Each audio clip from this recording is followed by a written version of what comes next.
மூலிகைகள் நம் ரத்தத்தில் இருக்கும் நச்சுத்தன்மையை நீக்கி நமக்கு நோய் எதிர்ப்பு சக்தியை அளிக்கின்றது. எனவே மூலிகைகளை சரியாக உட்கொள்வதன் மூலம் நாம் எவ்வாறு நோய்களிலிருந்து நம்மை நாம் பாதுகாத்துக் கொள்ளலாம் என்பதை பற்றி நம்மிடையே பகிர்ந்து கொள்ள வருகிறார் டாக்டர் கௌதமன் அவர்கள். நம் விடையிலே வா நிகழ்ச்சியின் அடுத்த பகுதியாக வரவிருப்பது பல்லாண்டு வாழ்ந்திட. அன்பான கலைஞர் தொலைக்காட்சி நேயர்களுக்கு என்னுடைய இனிமையான காலை வணக்கங்கள். மழைக்காலம் வந்து விட்டது, குளிர்காலம் வரப்போகின்றது.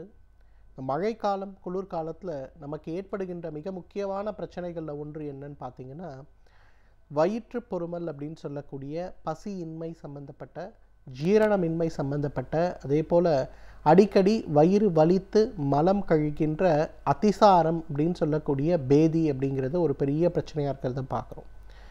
ஒரு நாள் உணவு இரவு வெளியில் சாப்பிடுவோம், இல்லை ஒரு திருமணத்துக்கு போகிறோம், ஒரு திருவிழாவுக்கு போய் சாப்பிட்டு வரோம்னாலே அடுத்த நாள் முழுவதும் 4 முறை 5 முறை, ஏன் அடுத்த நாள் முழுவதும் நம்மளுடைய கழிப்பறையிலேயே இருக்க வேண்டிய ஒரு சூழல் ஏற்படுறது கூட நம்ம பார்க்குறோம். இந்த மாதிரி ஏற்படுகின்ற காலநிலை மாறுபாடுகளால் ஏற்படுகின்ற ஜீரண செரிமான பிரச்சனைகளாக இருந்தாலும் சரி, அல்லது வயிறு பொறுமல் சம்பந்தப்பட்ட பிரச்சனைகளாக இருந்தாலும் சரி, இவற்றை குணப்படுத்தக்கூடிய அழகான ஒரு மருந்து அதிவிடயம்னு சொல்லக்கூடிய அதை பொறுத்து தான் இன்றைக்கு பார்க்க போகிறோம். இந்த அதிவிடயத்தை பொறுத்தவரையில் பார்த்திங்கன்னா, ஒரு சுண்டு விரல் அளவு இருக்கக்கூடிய வேர்களை கொண்டிருக்கக்கூடிய தாவரம் வட இந்தியாவில் பொதுவாக மிக அதிகமாக வளரக்கூடிய தாவரம்னு சொல்லலாம். அதிவிடயத்தை பொறுத்தவரையிலும் பார்த்திங்கன்னா, ஆயுர்வேத மருத்துவ முறை, சித்த மருத்துவ முறை, அதே போல் யுனானி மருத்துவ முறையில் மிகப்பெரிய அளவில் உதவி செய்கின்ற, பயன்படுத்தப்படுகின்ற முக்கியமான மூலிகை அப்படின்னு சொல்லலாம். முதலாவது பார்த்திங்கன்னா, இரிட்டபிள் பவல் சிண்ட்ரோம் அப்படின்னு சொல்லக்கூடிய ஒரு பிரச்சனை. காலை உணவு, மதிய உணவு, இரவு உணவு மட்டுமல்ல, இந்த நாள் முழுவதும் சூடாக ஒரு கிளாஸ் காஃபி குடித்தா கூட போதும், உடனே மலம் கழிக்க வேண்டுங்கிற மாதிரி வயிற்றில் கடுமையான ஒரு குழப்பம் ஏற்பட்டு உடனே எங்கே கழிப்பறை இருக்குன்னு தேடி ஓட வேண்டிய சூழல் ஏற்படுவதை நம்ம பார்க்க முடியும்.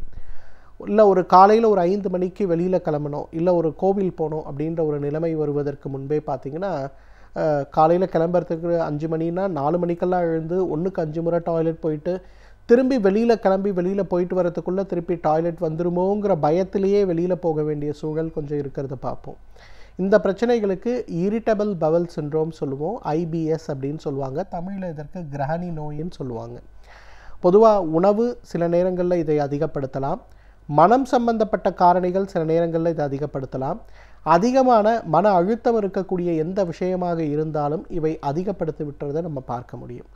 இது சம்பந்தப்பட்ட பிரச்சனைகளை குறைக்கக்கூடிய அழகான ஒரு அருமருந்து எதுன்னு கேட்டிங்கன்னா, நம்ம இந்த அதிவிடயத்தை தான் சொல்லணும்.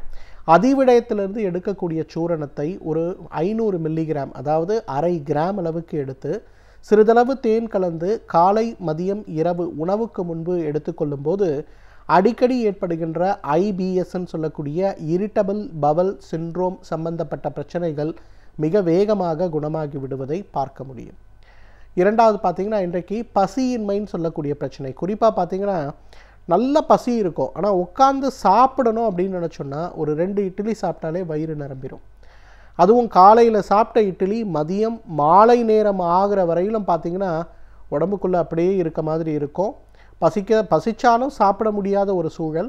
சுவையின்மை, குறிப்பாக நாக்கில் வந்து சாப்பிடக்கூடிய உணவில் கொஞ்சம் கூட சுவையே இல்லாமல் இருக்கக்கூடிய சூழல்லாம் இருக்கிறத பார்க்க முடியும்.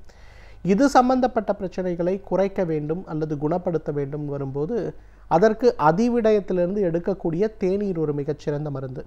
நீங்கள் காஷ்மீர்லாம் போய் பார்த்தீங்கன்னா உங்களுக்கு அந்த அதிவிடயத்தோட தேநீர் வந்து அங்கே ரொம்ப ரொம்ப பிரசித்தம்னே சொல்லலாம்.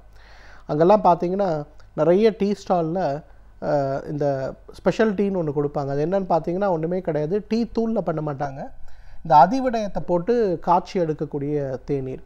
ஒரு 200 மில்லி தண்ணீர் எடுத்துகிட்டு அதில் வந்து ஒரு 4 சிட்டிகை அதிவிடயத்தை போட்டு நல்லா கொதிக்க வச்சிங்கன்னா கொஞ்சம் மஞ்சள் கலந்த வெண்மை நிறத்தில் அந்த தண்ணீர் மாறிவிட்டதை பார்க்க முடியும். அதை வடிகட்டி கொஞ்சம் சர்க்கரையோ இல்லை தேனோ கலந்து கொடுப்பாங்க.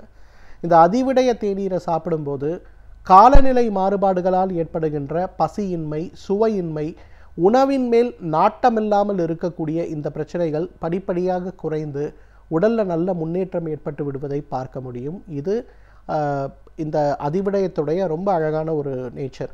இன்றைக்கு கூட நம்ம வீட்டில் பார்த்தோம்னா நிறைய குழந்தைகள் காலையில் பள்ளிக்கூடம் போகும்போது சாப்பிட்றதில்ல அல்லது காலேஜ் கிளம்பும்போது சாப்பிட்றதில்லைங்கிறதே ஒரு பெரிய பிரச்சனையாக இருக்கிறத பார்க்குறோம். நிறைய குழந்தைகள் மட்டுமல்ல, இன்றைக்கு வேலைக்கு போகக்கூடிய ஆண்கள் பெண்கள் கூட பார்த்திங்கன்னா பெரும்பாலும் உணவில் ஒரு கவனம் எடுத்துக்கொள்ளாமல் போகிறத பார்க்குறோம். அந்த மாதிரி போகும்போது நிறைய தொந்தரவுகள் ஏற்படுவதை பார்க்குறோம். முக்கியமாக உடல் அசதியும் பலவீனமும், குறிப்பாக மதிய உணவு சாப்பிட்ட பிறகு ஒரு அரை மணி நேரம் படுத்தால் தான் ஆய்த்து அப்படிங்கிற அளவுக்கு உடலில் ஒரு பலவீனமும் தூக்கமும் ஏற்படுவதை பார்க்க முடியும். இதை குறைக்கக்கூடிய சக்தி அதிவிடயத்திற்கு உண்டு. உடலில் ஏற்படுகின்ற எந்த விதமான உதிரப்போக்காக இருந்தாலும், உதாரணத்துக்கு பெண்களுக்கு மாதவிலக்கு காலங்களில் ஏற்படுகின்ற கடுமையான உதிரப்போக்காக இருந்தாலும், ஆண்களுக்கு அதே போல் மலம் வழியாக குறிப்பாக மூல நோய் இருந்து அல்லது பௌத்திர நோய் இருந்து அல்லது ஃபிஷர்னு சொல்லக்கூடிய ஆசனவாய் வெடிப்புகள் இருந்து மலம் கழித்த பிறகோ கழிப்பதற்கு முன்போ உடலை விட்டு வெளியேறுகின்ற எந்த வகையான உதிரப்போக்குகளாக இருந்தாலும் அதை வேகமாக நிறுத்தக்கூடிய அழகான மருந்து இந்த அதிவிடயம்னு சொல்லலாம். நிறைய நேரங்களில் பார்த்திங்கன்னா இந்த மோஷன் வழியாக பிளட்டு போகிறது அப்படிங்கிறதுல மிகப்பெரிய அளவில் ஆண்களோ பெண்களோ கவனம் எடுத்துக்காமல் இருக்கிறத பார்க்குறோம். அந்த மாதிரி போகும்போது பார்த்திங்கன்னா உடம்பில் இருக்கக்கூடிய இரத்த சிவப்பணுக்களுடைய எண்ணிக்கை மிகப்பெரிய அளவில் குறைந்து விடும். அந்த மாதிரி சிவப்பணுக்களுடைய எண்ணிக்கை வேகமாக குறைந்து விட்டது அப்படின்னு வரும்போது உடல் அசதி, சோர்வு, திடீர்னு உடல் ரொம்ப பெருத்து எடை அதிகமானா போல் இருக்கக்கூடிய ஒரு சூழல், பசியின்மை, சோர்வு, எல்லாத்துக்கும் மேலே பார்த்திங்கன்னா காலையில் எழுந்து கொள்ளவே முடியாது. நீங்கள் விட்டிங்கன்னா காலையில் 11 மணி 12 மணி வரலும் தூங்கிட்டே இருக்கலாங்கிற அளவுக்கு உடம்பில் அந்த அளவுக்கு சோர்வுகள் ஏற்படுவதற்கு முக்கியமான காரணம் இரத்த சோகை. அந்த இரத்த சோகை ஏற்படுவதற்கு முக்கியமான காரணம் மூலத்தின் காரணமாகவோ அல்லது வேறு காரணங்களாகவோ மலம் கழிக்கும் போது உதிரப்போக்கு ஏற்படுவது. அதை குறைக்கக்கூடிய அழகான மருந்தாக இந்த அதிவிடயத்தை நம்ம சொல்லலாம். அதிவிடயத்திலிருந்து எடுக்கக்கூடிய சூரணத்தை ஒரு 1/2 கிராம் அளவுக்கு எடுத்து சிறிதளவு நீர் மோரில் கலந்து, கொஞ்சம் லேசாக சூடு செய்யப்பட்ட நீர் மோராக இருந்தால் ரொம்ப நல்லது. காலை ஒரு முறை உணவுக்கு முன்பு, இரவு ஒரு முறை உணவுக்கு முன்பு எடுக்க ஆரம்பித்தாலே ரொம்ப வேகமாகவே பார்த்திங்கன்னா தேவையற்று ஏற்படக்கூடிய அந்த உதிரப்போக்கு மிகப்பெரிய அளவில் குணமாகி விடுவதை நம்ம பார்க்க முடியும். இன்றைக்கு நிறைய பெண்களுக்கு பார்த்திங்கன்னா ஒன்று மாதவிலக்கு நேரத்தில் ஏற்படுவது கிடையாது, அல்லது மாதவிலக்கு ஏற்படும் போது அதிகமான உதிரப்போக்கு அல்லது உதிரப்போக்கே ஏற்படாமல் இருக்கக்கூடிய ஒரு சூழல் இருக்கிறத பார்க்குறோம். பரிசோதனை செய்து பார்க்கும்போது ஹார்மோன் சம்பந்தப்பட்ட கோளாறுகளோ தைராய்டு சம்பந்தப்பட்ட கோளாறுகளோ, சில நேரங்களில் பார்த்திங்கன்னா கருமுட்டை பை நீர்க்கட்டிகள் இருக்கக்கூடிய கோளாறுகளோ அல்லது கருப்பையில் இருக்கக்கூடிய தேவையற்ற தசை வளர்ச்சி, நார் வளர்ச்சி சம்பந்தப்பட்ட கோளாறுகளோ இருக்கிறத பார்க்க முடியும். இதெல்லாம் குறைப்பதற்கான சிகிச்சை ஒரு புறம் இருந்தால் கூட மாதவிலக்கு முடிந்த 10லிருந்து 20வது நாள் வரை கடுமையான வலியோ அல்லது மாதவிலக்கு ஏற்படுவதற்கு 4 நாட்களுக்கு முன்பு ஆரம்பித்து முடிகின்ற வரை ஒரு 10 நாள் கடுமையான வலியும் நிறைய பெண்களுக்கு ஏற்படுவதை பார்க்க முடியும். அது மட்டுமல்ல, மாதவிலக்கு நேரங்கள் வரும்போதே அவர்களுக்கு தலை சுற்றல், குமட்டல், வாந்தி, நிறைய பெண் குழந்தைகள் நான் பார்த்துருக்கேன். இந்த மாதவிலக்கு நேரம் வந்ததுன்னா கல்லூரிக்கோ பள்ளிக்கோ கூட போக முடியாது. அந்த 3 நாட்கள் 5 நாட்கள் விடுமுறை எடுத்து வீட்டிலேயே இருக்க வேண்டிய தேவையும் ரொம்ப அதிகமாகிறத பார்க்குறோம். இது சம்பந்தப்பட்ட பிரச்சனைகளை குறைப்பதற்கு, குணமாக்குவதற்கு என்ன தேவை அப்படின்னு பார்க்கும்போது அதற்கும் நமக்கு உதவி செய்கின்ற மிகப்பெரிய அருமருந்தாக இந்த அதிவிடயம் இருக்கிறத பார்க்குறோம். ஒரு 3 சிட்டிகை அந்த அதிவிடயத்துடைய சூரணம் பார்ப்பதற்கு வெண்மை நிறமாக இருக்கும். நம்மளுடைய பல்பத்தை பொடி செஞ்சோன்னா எப்படி இருக்குமோ அந்த மாதிரி இருக்கும். ஒரு 3 சிட்டிகை அதை எடுத்து கொஞ்சோண்டு வாழைப்பழம் எடுத்து ஒரு குழி மாதிரி செஞ்சு இந்த 3 சிட்டிகை அதுக்குள்ளே வச்சுட்டு மூடிடுங்க. அப்படியே காலையில் எழுந்த உடனே குழந்தைகளுக்கு வெறும் வயிற்றில், இல்லை பெரியவர்கள் கூட வெறும் வயிற்றில் ஒரு கோலி முழுங்குவது போல் அப்படியே அதை முழுங்கிருங்க.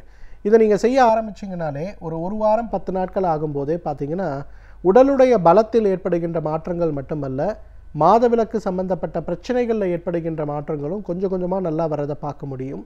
முகப்பொலிவு, உடல் தசை இருப்பது, உடல் பொலிவிழந்து போயிருக்கக்கூடிய நிலைமை மாறுவது, நிறைய பெண்களுக்கு பார்த்திங்கன்னா மெனோபாஸ் டைமில் தசைகளில் இருக்கக்கூடிய அந்த எலாஸ்டிசிட்டி மிகப்பெரிய அளவில் குறைந்து போய் அவர்களுக்கு தசையெல்லாம் தொங்க ஆரம்பிச்சிருக்கும். ஸோ அந்த மாதிரி இருக்கக்கூடிய பிரச்சனைகள் கூட படிப்படியாக குறைய ஆரம்பித்து உடலுடைய ஆரோக்கியத்தில் நல்ல முன்னேற்றம் ஏற்படுவதை நாம் பார்க்க முடியும். ஜீரண மண்டலம் சம்பந்தப்பட்ட பிரச்சனைகள், அடிக்கடி ஏற்படுகின்ற பேதி சம்பந்தப்பட்ட பிரச்சனைகள், காய்ச்சலோடு கூடி ஏற்படுகின்ற பேதி சம்பந்தப்பட்ட பிரச்சனைகள், குழந்தைகளுக்கு ஏற்படுகின்ற பச்சை நிறமாக ஏற்படக்கூடிய பேதி, மலம் கழிதல் சம்பந்தப்பட்ட பிரச்சனைகள், இரிட்டபிள் பவல் சிண்ட்ரோம் மட்டுமல்ல, அல்சரேட்டிவ் கொலாய்டிஸ்ன்னு சொல்லக்கூடிய வயிறு வலித்து சளி கலந்து போகக்கூடிய பிரச்சனைகள், அது மட்டுமல்ல, சாப்பிடக்கூடிய சத்துக்கள் உடலில் முழுமையாக சேராமல் அடிக்கடி உடலுடைய பலவீனம் மட்டுமல்ல, நிறைய சத்துள்ள பொருள் தான் என் குழந்தை கொடுக்குறேன், ஆனால் எடையே ஏற மாட்டேங்கிறான், நோய் எதிர்ப்பு சக்தி ஏறலன்னு நம்ம சொல்லக்கூடுவதற்கு காரணம் மேல் அப்சார்ப்ஷன் சிண்ட்ரோம் சொல்லுவோம். உடலுடைய உறுப்புகள் உணவில் இருக்கக்கூடிய சத்துக்களை உறிஞ்சாமல் இருக்கக்கூடிய அந்த ஒரு பிரச்சனை. இது சம்பந்தப்பட்ட பிரச்சனைகளை நீக்கக்கூடிய அழகான ஒரு அருமருந்து இந்த மருந்துன்னு சொல்லலாம், அதிவிடயம் சொல்லலாம். இந்த அதிவிடயத்தை தகுந்த மருத்துவ ஆலோசனையோடு சரியான முறைப்படி பயன்படுத்தி வந்தோமேயானால் நம்மாலும் பல்லாண்டு காலம் ஆரோக்கியமாக வாழ்ந்திட முடியும். சமூகத்தில் நடக்கும் பிரச்சனைகளை கண்டு பயந்து ஒதுங்கி விடாமல் அவற்றில் இருக்கும் நன்மைகள் தீமைகள் என்ன என்பதை எவ்வாறு அறிய வேண்டும் என்பதை பற்றி நம்மிடையே பகிர்ந்து கொள்ள வருகிறார் எழுத்தாளர் மனுஷபுத்திரன் அவர்கள். நம் விடியலை வா நிகழ்ச்சியின் அடுத்த பகுதியாக வரவிருப்பது தீதும் நன்றும்.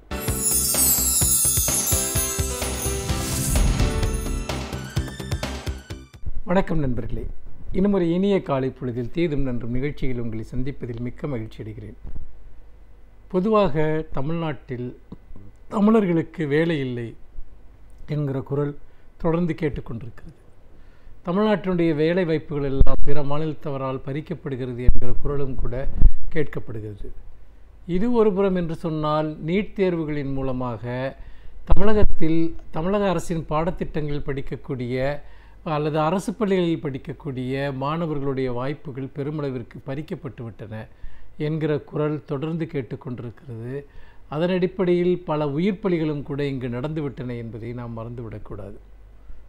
இது ஒரு புறம் என்று சொன்னால், இந்த நீட் தேர்விற்கான வினாத்தாள்கள், அந்த வினாத்தாள்களில் நீங்கள் பார்த்தீர்கள் என்று சொன்னால் கிட்டத்தட்ட 49 கேள்விகளுக்கான ஆங்கில கேள்விகளுக்கு தமிழ் மொழிபெயர்ப்புகள் மிக மோசமாக தவறாக இருந்தன என்கிற குற்றச்சாட்டு எழுந்தது.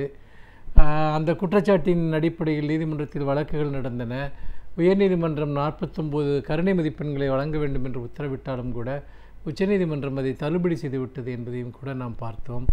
உதாரணமாக சீட்டா, அதாவது சிறுத்தை என்பதற்கு சீதா என்று தமிழில் மொழிபெயர்த்து அதையும் மாணவர்கள் தவறாக புரிந்து கொண்டு பல்வேறு விதமான குளறுபடிகள் நடந்து தமிழ் வழியில் தேர்வுகள் எழுதிய மாணவர்கள் பெரும் இன்னலையும் தோல்விகளையும் சந்தித்தார்கள் என்பதை பார்த்தோம். இன்னொரு புறம் சிறிது காலத்துக்கு முன்பு ஒரு பெரிய சர்ச்சை எழுந்தது. அது என்னவென்று சொன்னால், தமிழகத்தில் உள்ள நடந்த அஞ்சலக பணியாளர் தேர்வுகளில் தமிழே தெரியாத வடமாநிலத்தவர்கள் தமிழ் பாடங்களில் மிக அதிகமான மதிப்பெண்களை பெற்றார்கள் என்பதுதான் இந்த செய்தி. இது எப்படி நடந்தது என்று யாருக்குமே புரியவில்லை. நிச்சயமாக முறைகேடு தான் நடந்திருக்க முடியும் என்பதிலும் மாற்று கருத்து இல்லை. இப்படியாக தொடர்ச்சியாக தமிழகத்தில் இருக்கக்கூடிய தமிழ் வழியில் படிக்கக்கூடிய கிராமப்புற மாணவர்களுடைய வாய்ப்புகள் பல்வேறு விதங்களில் தட்டி பறிக்கப்படக்கூடிய ஒரு சூழலில் நீங்கள் பார்த்தீர்கள் என்று சொன்னால், இப்பொழுது புதிதாக ஒரு பிரச்சனை, அதாவது டிஎன்பிஎஸ்சி என்று சொல்லக்கூடிய அரசு பணியாளர் தேர்வாணையம், இது குரூப் 2 தேர்வுகளுக்காக சமீபத்தில் வெளியிட்ட அந்த அறிவிப்பில் நீங்கள் சமூக அறிவியல் போன்ற சில பாடங்களில் கேள்வித்தாள்கள் ஆங்கிலத்தில் மட்டும்தான் இருக்கும், தமிழில் இருக்காது என்ற ஒரு அதிர்ச்சியூட்டக்கூடிய தகவலை வெளியிட்டார்கள். இதில் நகைக்கத்தக்க விஷயம் என்னவென்றால், அந்த ஆங்கில கேள்வித்தாள்களில் தமிழில் தயாரிக்க தகுதி வாய்ந்த ஆசிரியர்கள் இங்கு இல்லை என்று அரசு தேர்வாணையத்தினுடைய தலைவர் கூறியிருப்பது தான் வேதனையிலும் வேதனை, வெட்கக்கேடான ஒரு விஷயம். கல்வி சிறந்த தமிழ்நாடு என்று சொல்லக்கூடிய தமிழ்நாட்டில் இன்றைக்கு இருமொழிக் கொள்கையின் மூலமாக ஆங்கிலமும் தமிழும் தலைத்தோங்கக்கூடிய ஒரு தமிழகத்தில் ஒரு ஆங்கில கேள்வித்தாளை தமிழில் தயாரிப்பதற்கு ஆட்கள் இல்லை என்று அவர்கள் சொல்வது வெட்கக்கேடானது மட்டுமல்ல, அது பொய்யானது என்பதும் அனைவருக்கும் தெரியும். ஏனென்றால் இப்பொழுது கிட்டத்தட்ட இந்த பஞ்சாயத்து நிர்வாக அலுவலகங்களில், உள்ளூராட்சி அமைப்புகளில் நீங்கள் அந்த அதிகாரிகளுக்கான அந்த பொறுப்புகளை எடுத்துக்கொண்டால் 1199 காலி பணியிடங்கள் இருக்கின்றன. இதற்கு தேர்வுகள் எழுதப்படக்கூடிய 6,29,000 பேரில் 4,80,000 பேர் தமிழை விருப்ப பாடமாக தேர்ந்தெடுத்தவர்கள். அப்படிப்பட்ட ஒரு சூழ்நிலையில் அவர்களுக்கு கேள்வித்தாள் என்பது தமிழில் இருக்காது என்பது அவர்களுக்கு இழைக்கப்படுகிற ஒரு மிகப்பெரிய அநீதி இல்லையா? இந்த அநீதியை அவர்கள் ஏன் இழைக்க துவங்குகிறார்கள்? ஏற்கனவே நீங்கள் ஒரு மாநிலத்தில் நடக்கக்கூடிய எந்த போட்டித் தேர்விலும் இந்தியாவில் இருக்கக்கூடிய பல மாநிலத்தவர்களும் பங்கேற்கலாம் என்கிற நிலை உருவாகி இருக்கிறது. இன்னும் சொல்லப்போனால் நேபாளம், பூட்டான், இலங்கை போன்ற நாடுகளிலிருந்து இங்கே வந்தவர்கள் கூட பங்கேற்கலாம் என்கிற நிலை இருக்கிற போது ஏற்கனவே தமிழக மாணவர்கள் கடும் போட்டியையும் நெருக்கடியையும் சந்தித்து கொண்டிருக்கிறார்கள். இதில் தமிழ் வழியிலும் நீங்கள் அவர்கள் தேர்வை எழுத முடியாது என்கிற நிலை என்பது, உண்மையிலேயே அந்த கேள்வித்தாள்கள் தமிழில் இருக்காது என்பது பொதுவாகவே தமிழர்களை எல்லா விதமான அரசு பணிகளிலிருந்தும் ஒழித்து கட்டுகிற ஒரு இனவாத போக்கு என்பது இன்றைக்கு அந்த இனவாத போக்கிற்கு துணை போகிற அரசினுடைய ஒரு உறுதுணையுடனேயே நடந்து கொண்டிருக்கிறதோ என்கிற சந்தேகம் நமக்கு எழுகிறது. அது மட்டுமல்ல, நீங்கள் இன்றைக்கு பல்வேறு விதமான பிரச்சனைகளை நம்முடைய மாணவர்கள் சந்தித்து கொண்டிருக்கிறார்கள். நீட் போன்ற தேர்வுகளுக்கு ஆன்லைனில் பதிவு செய்ய வேண்டும் என்று சொல்கிற போது பல பிரச்சனைகள், இதை பற்றி கூட ஏற்கனவே பல விவாதங்கள் நடந்திருக்கின்றன. அதாவது நீங்கள் எல்லோரும் ஆன்லைனில் நீங்கள் விண்ணப்பிக்க வேண்டும் என்று சொல்கிற போது கிராமப்புற மாணவர்களில் எத்தனை பேருக்கு அப்படி ஆன்லைனில் நீங்கள் அதை பூர்த்தி செய்து அனுப்ப தெரியும்? பலருக்கு அது ஒரு மிகப்பெரிய ஒரு சவால். கிராமப்புறங்களில் இணைய வசதிகள் இல்லாத கிராமங்கள் எல்லாம் இன்றும் கூட இருக்கின்றன. இதையெல்லாம் கணக்கில் எடுத்து கொண்டார்களா? அதே போல் அந்த இணையத்தில் விண்ணப்பிக்கிற போது நம்முடைய கண்களினுடைய அந்த முகத்தை நாம் அந்த ஒரு படம் ஸ்கேன் செய்து அங்கே அனுப்புகிற போது கண்ணாடி அணிந்திருப்பவர்களுக்கு கண் கருவிழி படலம் அதில் பதிவாகவிட்டால் அந்த மென்பொருள் என்பது இவர்களுடைய அந்த ஐடென்டிட்டி, அந்த அடையாளத்தை எடுத்துக்கொள்ள மறுக்கிறது என்கிற புகார்கள் எல்லாம் கூட பரவலாக இருக்கின்றன. இப்படியாக ஒரு நவீன தொழில்நுட்ப மாற்றங்கள் அல்லது தேர்வு முறைகளில் கொண்டு வரக்கூடிய சிக்கல்கள் எல்லாமே தமிழக மாணவர்களை சமூக நீதியின் மூலமாக அவர்களுக்கு அளிக்கப்பட்ட வாய்ப்புகளை எல்லாம் பறிக்கக்கூடியதாக இருக்கிறது. நிச்சயமாக தமிழகம் விழித்து கொண்டு இதற்கு எதிரான கடுமையான ஒரு எதிர்ப்பை காட்டாவிட்டால் தமிழர்கள் தாங்கள் போராடி பெற்ற உரிமைகளை பல்வேறு மறைமுக வழிகளில் இழப்பார்கள் என்பதில் எந்த சந்தேகமும் இல்லை. மீண்டும் இன்னும் ஒரு புதிய சிந்தனையோடு உங்களை சந்திக்கிறேன். நன்றி, வணக்கம். பல்வேறு துறைகளில் பல சாதனைகளை படைத்தவர்கள் வல்லுநர்கள். அவர்களுடைய அனுபவங்களை நம்முடன் பகிர்ந்து கொள்ளும் போது அது நமக்கு சிறந்த தூண்டுகோலாக அமைகின்றது. அந்த வகையில் இன்றைய சிறப்பு விருந்தினர் யார் என்பதை பற்றியும் அவர்கள் என்ன செய்திகளை நம்முடன் பகிர்ந்து கொள்ளப் போகிறார்கள் என்பதையும் பார்க்கலாம். நம் விடியலே வா நிகழ்ச்சியின் அடுத்த பகுதியாக வரவிருப்பது சிறப்பு விருந்தினர் பகுதி.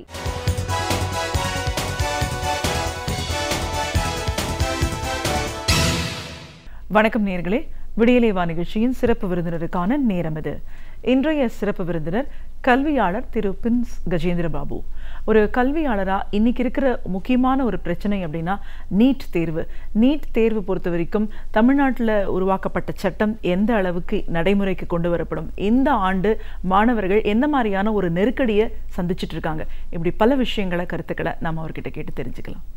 வணக்கம் சார். வணக்கம். ஒரு கல்வியாளர்ன்ற முறையில் எங்கள் நிகழ்ச்சிக்கு முதல்ல உங்களை நாங்கள் வரவேற்கிறோம் சார். கல்வியாளர் அப்படின்னு சொல்லும்போது இன்னைக்கு மாணவர்கள் எதிர்நோக்கி இருக்கிற ஒரு முக்கியமான பிரச்சனை நெருக்கடி அப்படின்னா மருத்துவ மாணவர்கள் பொறுத்த வரைக்கும் இந்த நீட் தேர்வு.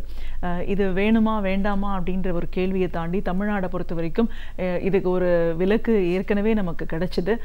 அது சட்டமன்றத்திலையும் நம்ம நிறைவேற்றப்பட்டது அப்படின்னு சொன்னாலும் அதை தாண்டி இன்னைக்கு ஒரு நெருக்கடி, ஒரு குழப்பமான ஒரு சூழல் நிலவை இருக்கு. இந்த வருடம் எழுதணும் அப்படின்ற ஒரு இந்த சட்டம் அமலாக்கப்படலை அப்படின்னா மாணவர்கள் இந்த தேர்வை எழுதியாக வேண்டிய ஒரு கட்டாயத்தில் இருக்காங்க. இது கிடைக்குமா கிடைக்காதான்ற ஒரு சூழ்நிலை மாணவர்களை பொறுத்த வரைக்கும் இது ஒரு பெரிய நெருக்கடி தான். உண்மையிலேயே இந்த தேர்வு, நீட் தேர்வு அப்படிங்கிறது என்ன, இது ஏன் அவசியம்னு இப்போ வலியுறுத்தி சொல்றாங்க, நம்மளை பொறுத்த வரைக்கும் இதை நம்ம ஏன் இவ்வளோ தீவிரமா எதிர்க்கிறோம், இப்படி நிறைய விஷயங்களை எங்க நேர்களோட இன்னைக்கு நீங்க முழுமையா பகிர்ந்துக்கணும் சார். முதல்ல இந்த நீட் தேர்வு பற்றி சொல்லுங்க. அதாவது வந்துங்க, கல்லூரிகளுடைய எண்ணிக்கை குறைவு, மாணவர்களுடைய எண்ணிக்கை அதிகம். அப்போ குறைவான எண்ணிக்கையில் கல்லூரியை வச்சுக்கிட்டு அதிகமான மாணவர்கள் இருக்கிறாங்கன்னா அவர்களை எப்படி வடிகட்டுவது அப்படின்றது தான். அப்போ வடிகட்டுவதற்கு பல வடிவங்களை வச்சுருக்கிறாங்க. அப்படியான வடிவத்தில் ஒரு வடிவம் தான் நீட் என்ற இந்த தேர்வு. இதை நேஷ்னல் எலிஜிபிலிட்டி கம் என்ட்ரன்ஸ் எக்ஸாம்ன்றாங்க. இப்போது 2 இ, எலிஜிபிலிட்டி ஒரு இ, இன்னொன்று என்ட்ரன்ஸில் ஒரு இ. முதல் இ எலிஜிபிலிட்டி, அந்த இ வந்து எலிஜிபிலிட்டிக்கு நிற்குதான்னு கேட்டால் அது எலிஜிபிலிட்டிக்காக அந்த இ இல்லை, அது எலிமினேஷனுக்கான இ அப்படின்னு தான் நம்ம பார்க்குறோம். அது வடிகட்டுதலுக்கான, வடிகட்டி வெளியேற்றுவதற்கான காரணம் என்னென்னா, சாதாரண புரிதலுக்காக நான் சொல்கிறேன். ஒரு தோசை மாவு இருக்குது, இட்லியும் உளுந்தும் போட்டு மாவு அரைச்சிருக்காங்க, கொஞ்சம் வெந்தயம் உப்பு போட்டிருக்காங்கன்னா அதை கல்லில் சுட்டிங்கன்னா அதை கல் தோசைன்னுவாங்கல்ல, தோசைன்னுவாங்க. அதோடு சேர்த்து கொஞ்சம் இஞ்சி பச்சை மிளகாயெல்லாம் போட்டிங்கன்னா அதை ஊத்தப்போன்னுவாங்க. அப்போது இந்த ஊத்தப்பத்திற்கும் தோசத்திற்கும் என்ன வித்தியாசம்னா அதில் இஞ்சி இருக்குது, கொஞ்சம் ஜீரண சக்தி இருக்குது, அதில் கொஞ்சம் சில போடுறோம். இப்போது ஒரே தோசையை நான் இஞ்சி எதுவுமே சேர்க்காம இந்த பக்கம் தோசை வெந்ததுக்கப்புறம் திரும்பவும் அதை இன்னொரு கல்லில் போட்டு நான் சுடுறேன். 2 முறை சுட்டாதான் தோசைன்னா அந்த தோசை என்ன ஆகுன்றது தான். ஒரே மாவு இந்த பக்கம் சுட்டாச்சு, அதே தோசையை இன்னொரு வாட்டி திருப்பி போடுறேன். Central board of secondary education அப்படின்னு சொல்லப்படுற இடைநிலை கல்வி வாரியம் சிபிஎஸ்சி பாடத்திட்டத்தை கொடுக்கு. அந்த பாடத்திட்டத்துக்கு தகுந்த டெக்ஸ்ட் புக்கு அவங்க கொடுக்குறாங்க. அப்புறம் அவங்க எக்ஸாமினேஷன் நடத்துகிறாங்க. போர்டு எக்ஸாம் 12ஆம் வகுப்பு முடித்த உடனே போர்டு எக்ஸாம், அந்த போர்டு எக்ஸாமுக்கான மதிப்பீடு அவர்கள் தான் செய்கிறாங்க. இந்த மாணவர்கள் மீண்டும் நீட் எக்ஸாம் எழுதணுமா? அப்போது இந்த மாணவர்கள் கூடுதலாக எதுவும் படிக்கலை. ஏற்கனவே அவங்க சிபிஎஸ்சியில் +2 படிச்சுட்டாங்க. +2 சிபிஎஸ்சி படித்த மாணவன் +2 போர்டு எக்ஸாம் எழுதி மார்க் வாங்கிட்டான். அவன் சென்டம் வாங்கியிருப்பான், 10 பாயிண்ட் வாங்கியிருப்பான், 8 பாயிண்ட் வாங்கி எது வேணாலும் வாங்கியிருக்கலாம். A கிரேடாக இருக்கலாம், B கிரேடாக இருக்கலாம், என்ன வேணா இருக்கலாம். ஆனால் ஹஸ் பீன் எவாலுவேட்டட். அவனை மீண்டும் ஒரு முறை எக்ஸாம் எழுத வைக்கிறதுனால என்ன தகுதி அடைந்துட போகிறான் தான். ஏற்கனவே அவன் தகுதி படைத்தவன், தகுதி படைத்தவனுக்கு இன்னொரு தேர்வு எங்கேருந்து தேவை அப்படின்னு சொல்கிறோம். எனவே இந்த நீட் தேர்வு என்பது ஆல் இண்டியா லெவலில் அது யாரையும் தகுதிப்படுத்தலை. இந்தியாவை பொறுத்த வரைக்கும் தட்பவெப்ப நிலை, நில அமைப்பு ரெண்டுமே வெவ்வேறு. ஒரு பண்பாடு என்பது தட்பவெப்ப நிலையும் நில அமைப்பை பொறுத்து தான் வருது. அப்போ பண்பாட்டில் மாறுபடுகிறோம். கல்வியும் மொழியும் பண்பாட்டினுடைய ஒரு கூறு. அப்போ வெவ்வேறு பண்பாடு இருக்குன்னு சொன்னால் அதுலேருந்து தான் கல்வி என்பதும் பிறக்கும். 2வது பிராந்திய வேறுபாடு. மலையில் இருக்கிறவங்களுக்கு எத்தனை கல்லூரி கொடுத்துருக்கிறீங்க? மலை கிராமங்களில் இருக்கிறவங்களுக்கு கல்லூரி இருக்கா? அந்த மாநிலங்களில் கல்லூரி இருக்கா? பாலைவன பகுதியில் எவ்வளவு இருக்குது?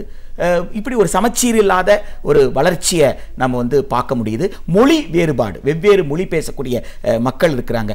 இவ்வளவு வேறுபாடுகளை கொண்ட ஒரு நாட்டில் ஒரு பொது தேர்வு என்பது, ஒரே ஒரு போட்டித் தேர்வு என்பது சாத்தியமா அப்படின்னு கேட்டிங்கன்னா சாத்தியம்தான். நாங்கள் கட்டாயப்படுத்தி நடத்துவோம்னு சொன்னீங்கன்னா அது ஏற்புடையதான்ற கேள்வி இருக்குது. அது ஏற்புடையது அல்ல. அதனால தான் நீட்டை நம்ம எதிர்க்கிறோம். இதே சார் இப்போது தமிழ்நாட்டுக்கு மட்டும் இதில் ஆல் இண்டியா லெவலில் அப்படின்னும் போது மற்ற மாநிலங்கள்லையும் இதே நடைமுறை தானே? Higher secondary board of exams அவங்க எழுதிட்டு தான் அதுக்கப்புறமா நீட் எழுதணும் அப்படின்ற ஒரு விஷயமும் இருக்க தான் செய்யுது. அதுலேருந்து நாம் எப்படி வேறுபடுறோம்? இல்லை நமக்கான ஒரு விஷயம் தனிப்பட்ட முறையில் இருக்கிற சிக்கல்கள் என்ன? இந்த கேள்விக்கு 2 வகையான பதில் இருக்குது. முதல்ல தமிழ்நாட்டில் நாம் ஏன் எதிர்க்கிறோம் அப்படின்ற ஒரு பிரச்சனை என்னன்னு கேட்டிங்கன்னா, இந்தியாவிற்கு விடுதலை கிடைத்த முதல் 10 ஆண்டு இருக்கு இல்லைங்களா, 1950லேருந்து 60 வரைக்கும் இருந்த அது முதல் 10 ஆண்டில் இந்திய அரசு 14 வயதுக்கு உட்பட்டவர்களுக்கு கூட கட்டணமில்லா கட்டாய கல்வியை நாங்கள் கொடுக்க முடியாது. காரணம் என்ன? எங்ககிட்ட துட்டு இல்லைன்ட்டாங்க, பொருளாதார வசதி இல்லைன்ட்டாங்க. இந்த காலகட்டத்தில் தந்தை பெரியாரால் முன்னிறுத்தப்பட்ட கர்ம வீரர் காமராஜர் இங்கே முதலமைச்சராக வர்றார். அவர் பள்ளிக்கூடத்தை மட்டும் திறக்கல, பள்ளிக்கூடத்தை தாண்டி மருத்துவக் கல்லூரிகளை 1959 திறந்தார். தஞ்சாவூரில் மருத்துவக் கல்லூரி, செங்கல்பட்டில் மருத்துவக் கல்லூரி. அது கர்மவீரர் காமராஜர் காலத்தில் தொடங்கப்பட்டது. அது அதற்கு பிறகு எல்லா காலத்திலையுமே, அது திமுக, அண்ணா திமுக எல்லா காலத்திலுமே ஒவ்வொரு மாவட்டமாக கல்லூரி திறக்கப்பட்டு இப்பொழுது 24 மாநில அரசு கல்லூரிகள் இங்கே இயங்குது. இத்தனை எண்ணிக்கையில், அதிகமான எண்ணிக்கையில் மாநில அரசே கல்லூரி நடத்துறது வேற எந்த மாநிலத்திலையும் கிடையாது. இப்போ என்ன கோரிக்கை வைத்திருக்காங்கன்னா, மாவட்டத்திற்கு ஒரு மருத்துவக் கல்லூரி வேணும்ன்ற கோரிக்கை. அப்போ இது யாருக்காக? காமராஜர் காலத்தில் மருத்துவத்திற்கு ஆட்கள் சேர்ந்த போது நான் ஃபர்ஸ்ட் கிளாஸ் பியூசின்னு ஒருத்தர் சொல்றாரு, இன்னொருத்தர் நான் செகண்ட் கிளாஸ் பியூசின்னு சொல்றாரு. ஃபர்ஸ்ட் கிளாஸ் பியூசி வாங்கினவர் அப்பா அம்மாலாம் படித்து நல்லா வசதியாக இருக்காங்க. செகண்ட் கிளாஸ் பியூசி வாங்கினவர் ஐயா நான் ஒரு ஏழை விவசாயி அப்படின்னு சொன்னாருன்னா உடனே அவருக்கு தான் சீட்டு கொடுத்தாங்க, ஃபர்ஸ்ட் கிளாஸ்க்கு சீட்டு கொடுக்கல. காரணம் என்னன்னா, ஒரு ஏழை விவசாயினுடைய பையன், படிக்கணும்னு ஆர்வம் இருக்கிற பையன், அவன் எம்பிபிஎஸ் படித்தா சிறந்த டாக்டராக இருப்பான். அந்த காலத்தில் அந்த மாதிரி தேர்வு செய்யப்பட்டு எம்பிபிஎஸ் படித்த ஒருத்தர் சோட போயிருப்பாங்களா? அத்தனை பேருமே உலகம் வியக்கக்கூடிய வகையில் அந்த துறையில் மிகச்சிறந்த மருத்துவர்களாக இருந்திருக்காங்க.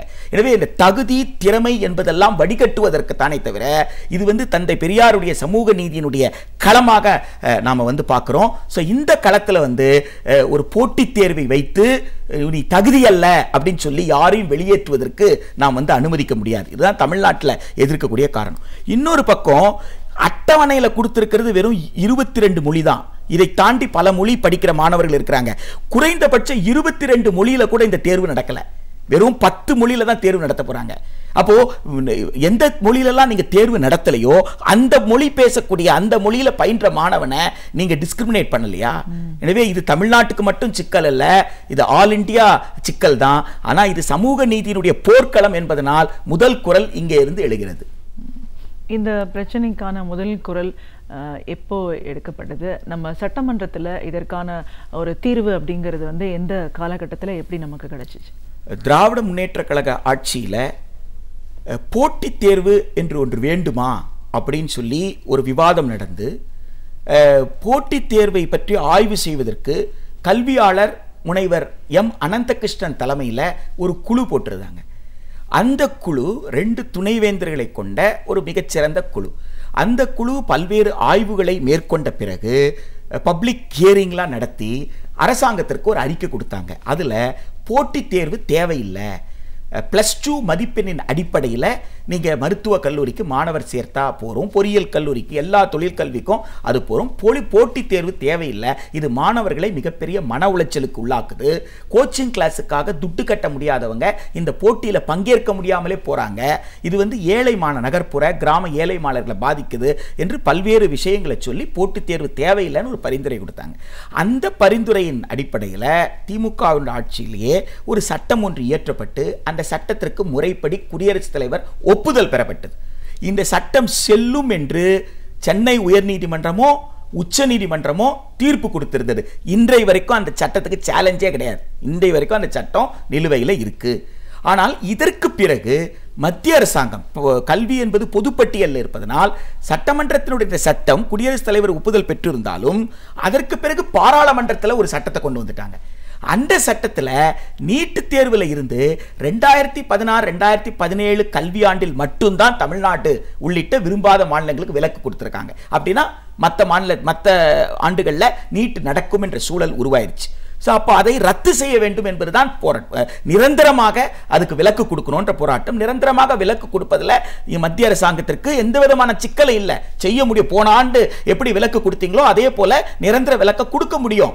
ஆனால் தமிழ்நாட்டின் உணர்வை மத்தியில் இருக்கக்கூடிய திரு நரேந்திர மோடி தலைமையிலான பாஜக தலைமையிலான அந்த அரசு புரிந்து கொள்ளல. தமிழ்நாட்டினுடைய உணர்வை புரிந்து கொள்ளல. தமிழ்நாட்டில் இருக்கிற மாணவருடைய தேவைகளையும் மக்களுடைய தேவையும் புரிந்து கொள்ளல. அப்ப அந்த காலகட்டத்தில் தான் தமிழ்நாட்டில் எதிர்கட்சியும் ஆளுங்கட்சியும் இணைந்து ஒரு சட்டத்தை நிறைவேற்றிருக்காங்க. ஏகமனதாக ஒரு சட்டத்தை ஏற்றிருக்கிறாங்கன்னா அது இந்த நீட்டுக்கான சட்டம் தான். எந்த எதிர்ப்பும் இல்லாமல் ஒரு சட்டம். இதுல +2 மதிப்பெண் அடிப்படையில் மாணவர் சேர்க்கை என்பது தமிழ்நாட்டில் தொடரும் என்று 2 சட்டம். ஒன்று வந்து யூஜி கோர்ஸுக்கு பட்டப்படிப்புக்கும், இன்னொன்று மருத்துவ பட்ட மேற்படிப்புக்கும் 2 சட்டம். இது இப்போ குடியரசுத் தலைவர் ஒப்புதலுக்காக அனுப்பி வைக்கப்பட்டிருக்கு. இந்த குடியரசுத் தலைவருடைய ஒப்புதல் கிடைத்துவிட்டால் இந்த நிரந்தரமாக தமிழ்நாட்டு மாணவர்கள் தமிழ்நாட்டினுடைய மாநில அரசினுடைய நடைமுறையின்படி மாணவர் சேர்க்கையை நடத்தலாம். இப்படி இருக்கிற இந்த ஒரு சூழல்ல இதுக்கான ஒப்புதல் கிடைக்குமா கிடைக்காதா அப்படின்ற ஒரு பெரிய கேள்விக்குறியில் இருக்கிற இந்த நேரத்தில் மாணவர்களுடைய மனநிலை எப்படி இருக்கு? இந்த ஆண்டு வாழ்க்கையோட ஒரு எதிர்காலத்தை நிர்ணயிக்கக்கூடிய இந்த காலகட்டத்தில் இந்த தேர்வு நடைபெறுமா பெறாதா அப்படின்ற என்ன மாதிரியான ஒரு மனநிலையில பிரச்சனைகள் இருக்காங்க? அதாவது வந்துங்க இதுல ஒப்புதல் கிடைக்குமா கிடைக்காதா என்ற பேச்சுக்கே இடமில்லை. ஒப்புதல் கிடைக்கலன்னு சொன்னா தமிழ்நாட்டில் இருக்கக்கூடிய கிராம நகர்ப்புற ஏழை மாணவர்களுக்கு 1400 ரூபாய் பணம் கட்டாதவனுக்கு திரு நரேந்திர மோடி என்ன பதில் சொல்ல போறாரு? 750 ரூபாய் பணம் கட்ட முடியாத பட்டியலினத்து மாற்றுத்திறனாளி மாணவனுக்கு என்ன சொல்ல போறாரு? MHRD CBSE நீட் வலைதளத்தில் ஆங்கிலத்தில் மட்டுமே எல்லா ஆவணமும் இருக்கு. ஒரே ஒரு பேஜ் மட்டும்தான் ஹிந்தியில் இருக்கு. தமிழ் உள்ளிட்ட எந்த மொழியிலும் ஆவணமே இல்லை. ஆன்லைன் அப்ளிகேஷனை தமிழ்ல போட முடியாது. எனக்கு தமிழ்ல கொஸ்டின் கிடையாது, ஆன்சர் கிடையாது. திடீர்னு எதுவுமே கொடுக்காம நான் கொஸ்டின் பேப்பர் மட்டும் நான் தமிழ்ல கொடுக்குறேன், நீ ஆன்சர் எழுதுன்னு சொல்றாங்க. அது எப்படி சாத்தியம்? காலையில பால் பேக்கெட் போட்டுட்டு நியூஸ் பேப்பர் போட்டுட்டு ஒரு பையன் படிக்க போறான். வீட்டுல அம்மா அப்பாவோட வீட்டு வேலையை செஞ்சுட்டு காலை உணவுக்காக அம்மா ஒரு இடத்துல போய் 10 பாத்திரம் தேய்க்கிறாங்கன்னா அவங்க கூட குழந்தையும் 10 பாத்திரம் தேய்க்க போகுது. எதுக்குமா போறீங்கன்னு கேட்டா அப்பதான் ஏதாவது 2-3 வீட்டில் வேலை செஞ்சாதான் ஒரு வீட்டில் கொடுக்குற உணவு ஒரு குழந்தைக்கு சாப்பாடு, இன்னொரு வீட்டில் கொடுக்குற உணவு மற்ற குழந்தைக்கு சாப்பாடு என்கின்ற வகையில படிக்கிற குழந்தைகள் இருக்காங்களே அவங்களுக்கு கோச்சிங் கிளாஸ் போறதுக்கு நேரம் இருக்கா என்பதுக்கு பதில் சொல்லணும். அப்போ கோச்சிங் புத்தகத்தையே பார்த்துட்டு ஒரு குழந்தை படிக்கிறான், புத்தகத்தை பார்க்கறத தவிர அவனுக்கு எந்த வேலையும் கிடையாது. இன்னொரு குழந்தை புத்தகத்தையும் பார்த்து படிக்கணும், வீட்டு சுமை பொருளாதார சுமையும் சுமக்கணும். அப்போ 2 பேரையும் நீங்க சமமான ஒரு போட்டியில கொண்டு வந்து நிறுத்த முடியுமா என்பதுதான். இதையும் மீறி ஒப்புதல் கொடுக்க மறுத்தால் ஒரு மிகப்பெரிய மக்கள் போராட்டத்தை மத்திய அரசாங்கம் சந்திக்க நேரிடும். இதையும் தாண்டி ஒப்புதல் கிடைச்சதுக்கு அப்புறம் இன்னொரு क्वेश्चन, ஒரு ஹைபோதெட்டிக்கல் क्वेश्चन எத்தனை வேணாலும் கேட்கலாம். இன்னொரு क्वेश्चन கேட்பாங்க, உச்சநீதிமன்றம் என்ன சொல்லும்ட்டு. உச்சநீதிமன்றத்திற்கு நாங்கள் கேள்வி முன்வைப்போம். நீங்கள் உச்சநீதிமன்ற இப்போதைய அமர்வு நீதிபதி, இப்ப யார் நீதிபதியா இருக்காங்களோ அந்த நீதிபதியை கொண்ட விசாரணையை நடத்தணும். நவோதயா வித்யாலயாக்கு ஒரு குழந்தைக்கு எவ்வளவு செலவு பண்றீங்க? ஆதி திராவிட நலத்துறை பள்ளியில ஒரு குழந்தைக்கு எவ்வளவு செலவு பண்றீங்க? கள்ளர் சீர்பெருமினர் பள்ளிகள்னு இருக்கு, கள்ளர் ரிக்ளமேஷன் ஸ்கூல்ஸ், பேக்வர்ட் கிளாஸ் டிபார்ட்மெண்ட்ல வருது, அந்த பிற்படுத்தப்பட்ட நலத்துறை, அந்த பள்ளிக்கு எவ்வளவு செலவு பண்றீங்க? மாநகராட்சி பள்ளிக்கு எவ்வளவு செலவு பண்றீங்க? சமமான கற்றல் வாய்ப்பு கொடுத்திருக்கீங்களா? சமமான கற்றல் வாய்ப்பு கொடுக்காத போது ஆர்டிகல் 14 உடைய டெஸ்டை நீட் பாஸ் பண்ணுமா என்ற கேள்விக்கு உச்சநீதிமன்றம் பதில் சொல்ல வேண்டியதாக இருக்கும். எனவே இதையும் தாண்டி வழக்கு நீதிமன்றத்துக்கு போனாலும் சரி, அந்த வழக்கை சந்திப்பதற்கும் நாம் தயாராக இருக்கிறோம். மத்திய அரசாங்கம் இந்த நீட்டுக்கு ஒப்புதல் கொடுக்கலன்னு சொன்னா தமிழ்நாட்டினுடைய ஏகமொத்த குரலாக, அதாவது எப்பொழுதுமே சட்டமன்றத்தில் எதிர்க்கட்சியும் ஆளும் கட்சியும் ஒன்னா போனதே கிடையாது. ஆனா இந்த ஒரு விஷயத்துல அனைத்து கட்சிகளும், சட்டமன்றத்தில் எத்தனை கட்சி இருக்கோ அனைத்து கட்சியும் ஒருத்தருக்கு, வெளியில இருக்கக்கூடிய அனைத்து கட்சியும் இதற்கு ஆதரவாக குரல் கொடுத்திருக்கின்ற நேரத்தில் ஒட்டுமொத்த தமிழ்நாட்டை மோடி தலைமையிலான அரசு நிராகரிக்க போகுதா? ஒட்டுமொத்த உணர்வையும். அப்ப யாருக்காக? பிற மாநிலத்தில் மருத்துவக் கல்லூரி இல்லை, பிற மாநிலத்தில் மருத்துவக் கல்லூரி போதுமான அளவு இல்லாத காரணத்தால இங்க வெறும் 20,000 ரூபாய் MBBS படிக்க முடியும். அப்போ இந்த சீட்டுக்கு மற்ற மாநிலத்துக்காரனை போட்டி போட விடணும்ன்ற காரணத்துக்காக நீங்க நீட்டை திணிக்கிறீங்களா என்ற கேள்வி உட்பட நீங்க பதில் சொல்ல வேண்டியது இருக்கும். ஆனால் நிச்சயமாக இந்த நீட் சட்டத்திற்கு குடியரசுத் தலைவர் ஒப்புதலை பெறுவதையும், அதை தமிழ்நாட்டு அரசை பொறுத்த வரைக்கும் அது பழைய முறையில், இந்த +2 மதிப்பெண் முறையில் அது மருத்துவ சேர்க்கை தொடர்வதற்குண்டான போராட்டம் என்பது அது தீவிரமடையும். இன்னும் நம்ம ஒரு 2-3 மாதங்கள் தான், வேற குறுகிய இடைவெளியில தான் இருக்கும். இன்னைக்கு இருக்கிற தமிழ்நாட்டு அரசியல் சூழல்ல இந்த நீட் தேர்வுக்கான முன்வடிவ முயற்சியை எந்த அளவுக்கு தீவிரமா எடுத்துட்டு போவாங்கன்ற ஒரு பெரிய கேள்விக்குறியும் இருக்கு இல்லைங்களா? அப்பயும் மாணவர்கள் இந்த நெருக்கடியை சந்திச்சு ஆக வேண்டிய ஒரு சூழல் தானே இருக்கு. கண்டிப்பாங்க. அதாவது இதில் நாங்கள் பார்க்கறது என்னன்னு கேட்டிங்கன்னா, தமிழ்நாட்டில் ஆட்சியில் பல நெருக்கடி இருந்தாலும் ஆளுநர் என்ன செய்கிறார் என்ற கேள்வி எழுகிறது. ஒரு ஆளுநர் என்பவர் இந்த மாநிலத்தினுடைய தலைவர், he is the head of the state. அப்போ கவர்மெண்ட்டுக்கு ஹெட்டு தான் சீஃப் மினிஸ்டர். இப்போ கவர்மெண்ட் செய்ய வேண்டிய வேலை முடிஞ்சிருச்சு, சட்டமன்றத்தில் தீர்மானம். இப்போ அடுத்த ரோல் ஆளுநருக்கு இருக்கு. அப்போ அந்த ஆளுநர் தமிழ்நாட்டின் உணர்வை மத்திய அரசாங்கத்துக்கு தெரிவிக்க வேண்டாமா? வெறும் சட்டம் ஒழுங்கை பத்தி மத்திய அரசாங்கத்துக்கு கடிதம் எழுதுறது தான் ஆளுநருடைய வேலையா?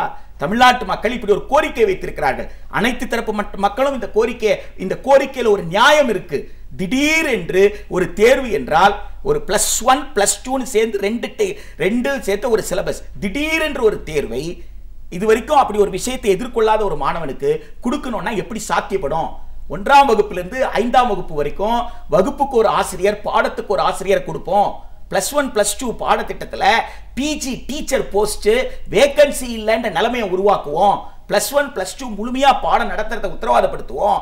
இதையெல்லாம் செய்வதுதான் ஒரு மாணவனை முழுமையாக தயார் செய்யக்கூடிய ஏற்பாடை தவிர வெறும் டெஸ்ட் வச்சா மாத்திரம் போதாது என்பதை எல்லோரும் சொல்கிறார்கள் என்ற கருத்தை ஆளுநர் மத்திய அரசாங்கத்திற்கு தெரியப்படுத்த வேண்டாமா? இங்க ஒரு எம்பி இருக்கிறாரு பிஜேபிக்கு, அவர் மத்திய அரசாங்கத்தில் அமைச்சராகவும் இருக்கிறாரு, அவர் போய் சொல்ல மாட்டாரா தமிழ்நாட்டோட உணர்வு இது அப்படின்னு சொல்லி? அப்ப தமிழ்நாட்டு மக்களுடைய நலனுக்கு எதிராக ஒரு விஷயம் இருக்குன்னு தமிழ்நாட்டு மக்கள் கருதுகிறார்கள் என்றால் அதை மத்திய அரசாங்கம் உணர வேண்டும். சட்டமன்றத்தை காரணம் காட்டியோ, இங்க இருக்கக்கூடிய ஆட்சியை காரணம் காட்டியோ, இந்த கலங்கிய குட்டையில மீன் பிடிக்கிற ஏற்பாடா சந்தடி சாக்கில் நீட்டை நுழைச்சிடலாம் என்பது கூட்டாட்சி தத்துவத்திற்கு ஆபத்தானது. அவங்க என்ன கருத்தை முன்வைக்க விரும்புறாங்கன்னா, ஒரு மாநில அரசுக்கு பாடத்திட்டத்தை உருவாக்குற திறமை இல்லை. நீங்க பாடத்திட்டத்தை உருவாக்குனா அது தரமான பாடத்திட்டமா இருக்காது. நான் பாடத்திட்டத்தை உருவாக்குறேன்னு சொல்றாங்க. அப்போ பாடத்திட்டத்தை அவங்க உருவாக்குவாங்க, நிர்வாகத்தை அவங்க உருவாக்குறாங்கன்னா அடுத்த கேள்வி என்ன வரும்னா, மாநிலத்திற்கு ஒரு அரசுன்னு ஒண்ணு வேணுமான்னு கேட்பாங்க. அப்போ மத்திய அரசு எல்லாமே மத்திய அரசு பார்க்கும் பொழுது மத்திய அரசு இருந்தா போருமே. அப்போ இந்திய அரசமைப்பு சட்டத்துடைய கூட்டாட்சி தத்துவத்திற்கு உலை வைக்கின்ற ஏற்பாடு, அதோட தொடக்க புள்ளி நீட் என்பதை உணர்ந்துதான் தமிழ்நாட்டில் வந்து நீட்டுக்கு எதிரான இந்த போராட்டம் நடக்கிறது. இந்த மாநில அரசு கல்வி முறையை வலுப்படுத்துவதற்கு, பாடத்திட்டத்தை வலுப்படுத்துவதற்கு, மாணவர்களுக்கு செய்ய வேண்டிய நலங்களை செய்து கொடுப்பதற்கான போராட்டம் தொடர்ந்து நடக்கும். அது தீவிரமாக நடக்கும். அது மாநில அரசோடு நாம் செய்ய வேண்டிய விஷயம். பட் அதையெல்லாம் காரணம் காட்டி நீட் திணிப்பை வந்து நம்மால் நிச்சயமாக ஏற்றுக்கொள்ள முடியாது. கண்டிப்பா சார். ஒரு கல்வியாளர் அப்படிங்கிற முறையில் அனைவருக்கும் சமமான கல்வின்ற ஒரு விஷயத்தை நீங்கள் முன்னாடியே பேசினீங்க. ஒரு தகுதி உடையவர்களாக ஆக்கணும் அப்படிங்கிற ஒரு கட்டாயமான ஒரு சூழலும் இப்போ வந்துருச்சு. இதற்கான நிலைப்பாடு என்ன வரப்போகுது, அதை தாண்டி நம்ம அடுத்து என்ன செய்ய போகிறோன்ற ஒரு கேள்வி ஒரு பக்கம் இருந்தாலும், இந்த கல்வி முறையில் என்ன மாதிரியான ஒரு மாற்றம் இன்னைக்கு இருக்கிற சூழலில் தேவையாக இருக்குன்னு சொல்லுவீங்க? அதாவது சிபிஎஸ்இ பள்ளியே எடுத்துக்கிட்டிங்கன்னா கூட கற்பித்தல் முறையில் +1 +2ல் டெக்ஸ்ட் புக்கை படித்து குழந்தை எக்ஸாம் எழுதக்கூடிய ஏற்பாடு தான். 18 வயசுக்கு உட்பட்டவங்க திருப்பி பேர் குழந்தைங்க தான். 18 வயசுக்கு உட்பட்ட அந்த குழந்தை டெக்ஸ்ட் புக்கை படிக்கிறான் அல்லது படிக்கிறா, எக்ஸாம் எழுதுறா, அவ்வளோதானே தவிர அதை தாண்டி அவங்களுக்கு ஒரு லைஃப்பை இணைக்கக்கூடிய ப்ராக்டிக்கலான எந்த விஷயமே அங்கே கிடையாது.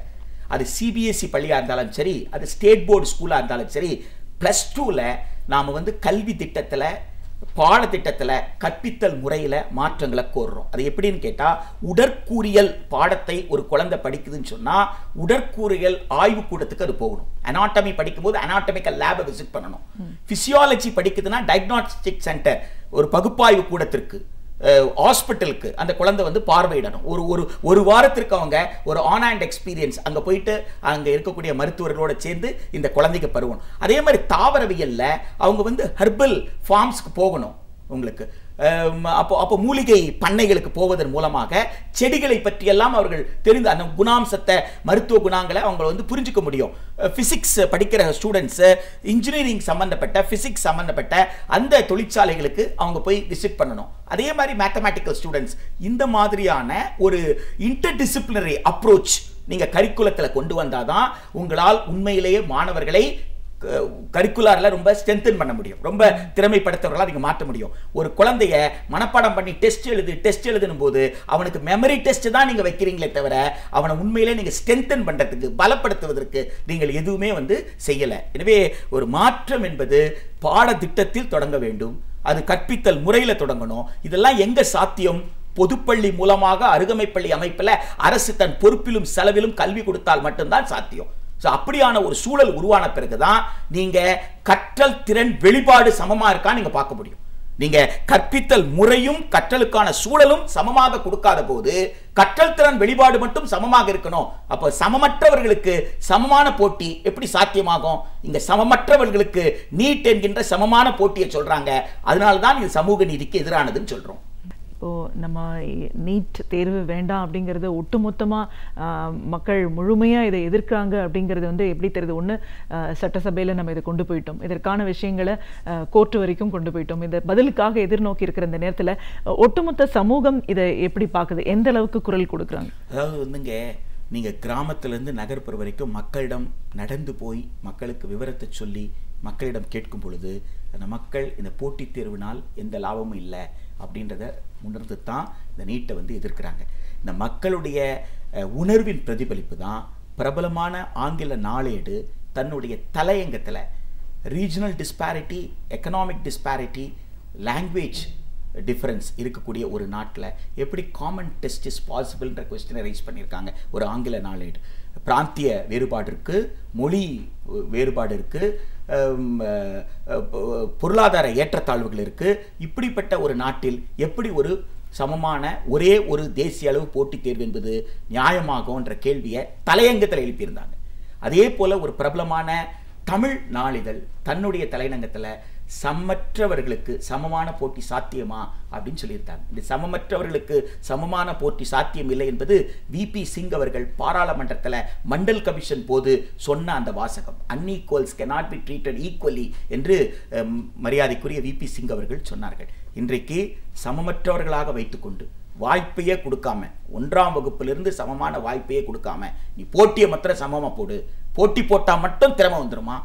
எந்த பயிற்சியும் எடுக்காமல் நீ ஒலிம்பிக்கில் போட்டி போடு, இந்த வாட்டி போய் போட்டி போட்டு வரட்டும் சார், அப்பதான் அடுத்த வாட்டி தயாராவான்னு சொல்றது எந்த அளவிற்கு அறிவுக்கு பொருந்தாததோ அதை போல தயாரே படுத்தாமல் ஒரு போட்டியை நடத்துகிறேன் என்று சொல்வது ஏற்புடையது அல்ல என்பதுதான் ஒட்டுமொத்தமான சமூகத்தினுடைய குரல்.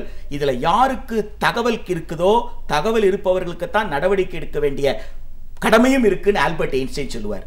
அதுபோல் இங்கே ஒரு விழிப்புணர்வு இருக்கு. தந்தை பெரியார், அண்ணல் அம்பேத்கர் போன்றவர்களுடைய அந்த எழுச்சியின் காரணமாக இங்கே ஒரு விழிப்புணர்வு இருக்கு. அதனால் இங்கே இருந்து குரல் வலுவாக எழும்புகிறது. அதனால் மற்ற மாநிலத்தில் எந்த எதிர்ப்பும் இல்லை அப்படின்னு நம்ம சொல்ல முடியாது. எனவே சமமில்லாத ஒரு சூழலில் நீட் தேர்வு கூடாது என்பதுதான் நம்முடைய கருத்து. நிச்சயமா சார், ஒரு கல்வியாளர் அப்படிங்கிற முறையில் நீட் தேர்வு பற்றின பல விஷயங்களை இன்னைக்கு பேசியிருக்கோம். ஆனால் அதுக்கு அடிப்படையில் சமமில்லாதவர்கள் மத்தியில் சமமான ஒரு தேர்வு அப்படின்ற ஒரு முக்கியமான ஒரு பதிவையும் சொல்லியிருக்கீங்க. அது கண்டிப்பாக தேவையில்லை அப்படிங்கிற ஒரு நிலைப்பாடு.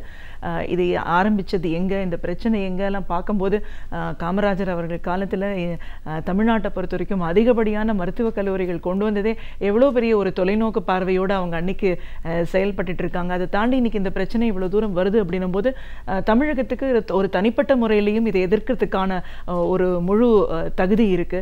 அதை தாண்டி மாணவர்கள் இப்போ எவ்வளோ தூரம் பிரச்சனையில் இருக்காங்க. அரசாங்கம் எந்த மாதிரியான ஒரு சூழல் இருந்தாலும் அவசரமான ஒரு விஷயமா எடுத்துக்கிட்டு இதுக்கு ஒரு முடிவுக்கு கொண்டு வர வேண்டிய ஒரு முக்கியமான ஒரு கட்டத்தில் நம்ம இருக்கோன்னு பல கருத்துக்களை எங்கள் நேரிலோட நீங்கள் முழுமையாக பகிர்ந்ததுக்கு நன்றி. நன்றி. நாள்தோறும் பல புதிய தகவல்களை நம்முடன் பகிர்ந்து கொள்ளும் பேராசிரியர் சுபவீர பாண்டியன் அவர்கள் இன்று என்ன தகவலை நம்முடன் பகிரவிருக்கிறார் என்பதை பார்க்கலாம். நம் விடியலே வா நிகழ்ச்சியின் அடுத்த பகுதியாக வரவிருப்பது ஒன்றே சொல் நன்றே சொல்.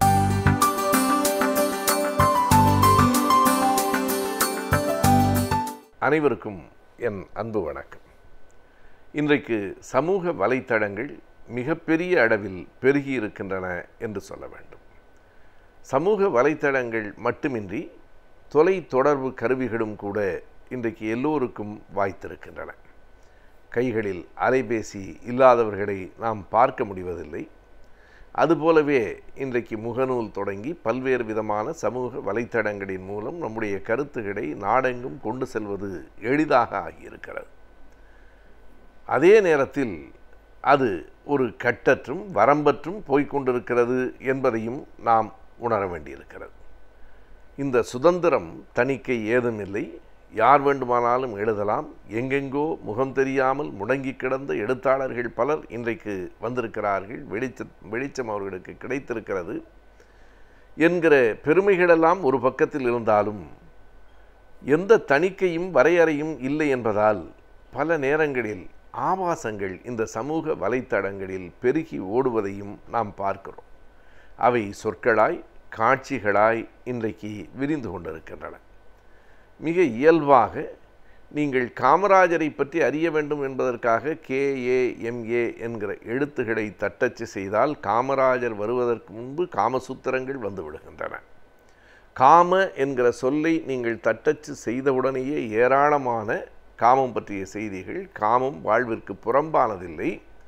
ஆனால் முறையற்ற காம செய்திகளும் அந்த காட்சிகளும் தான் வருகின்றன.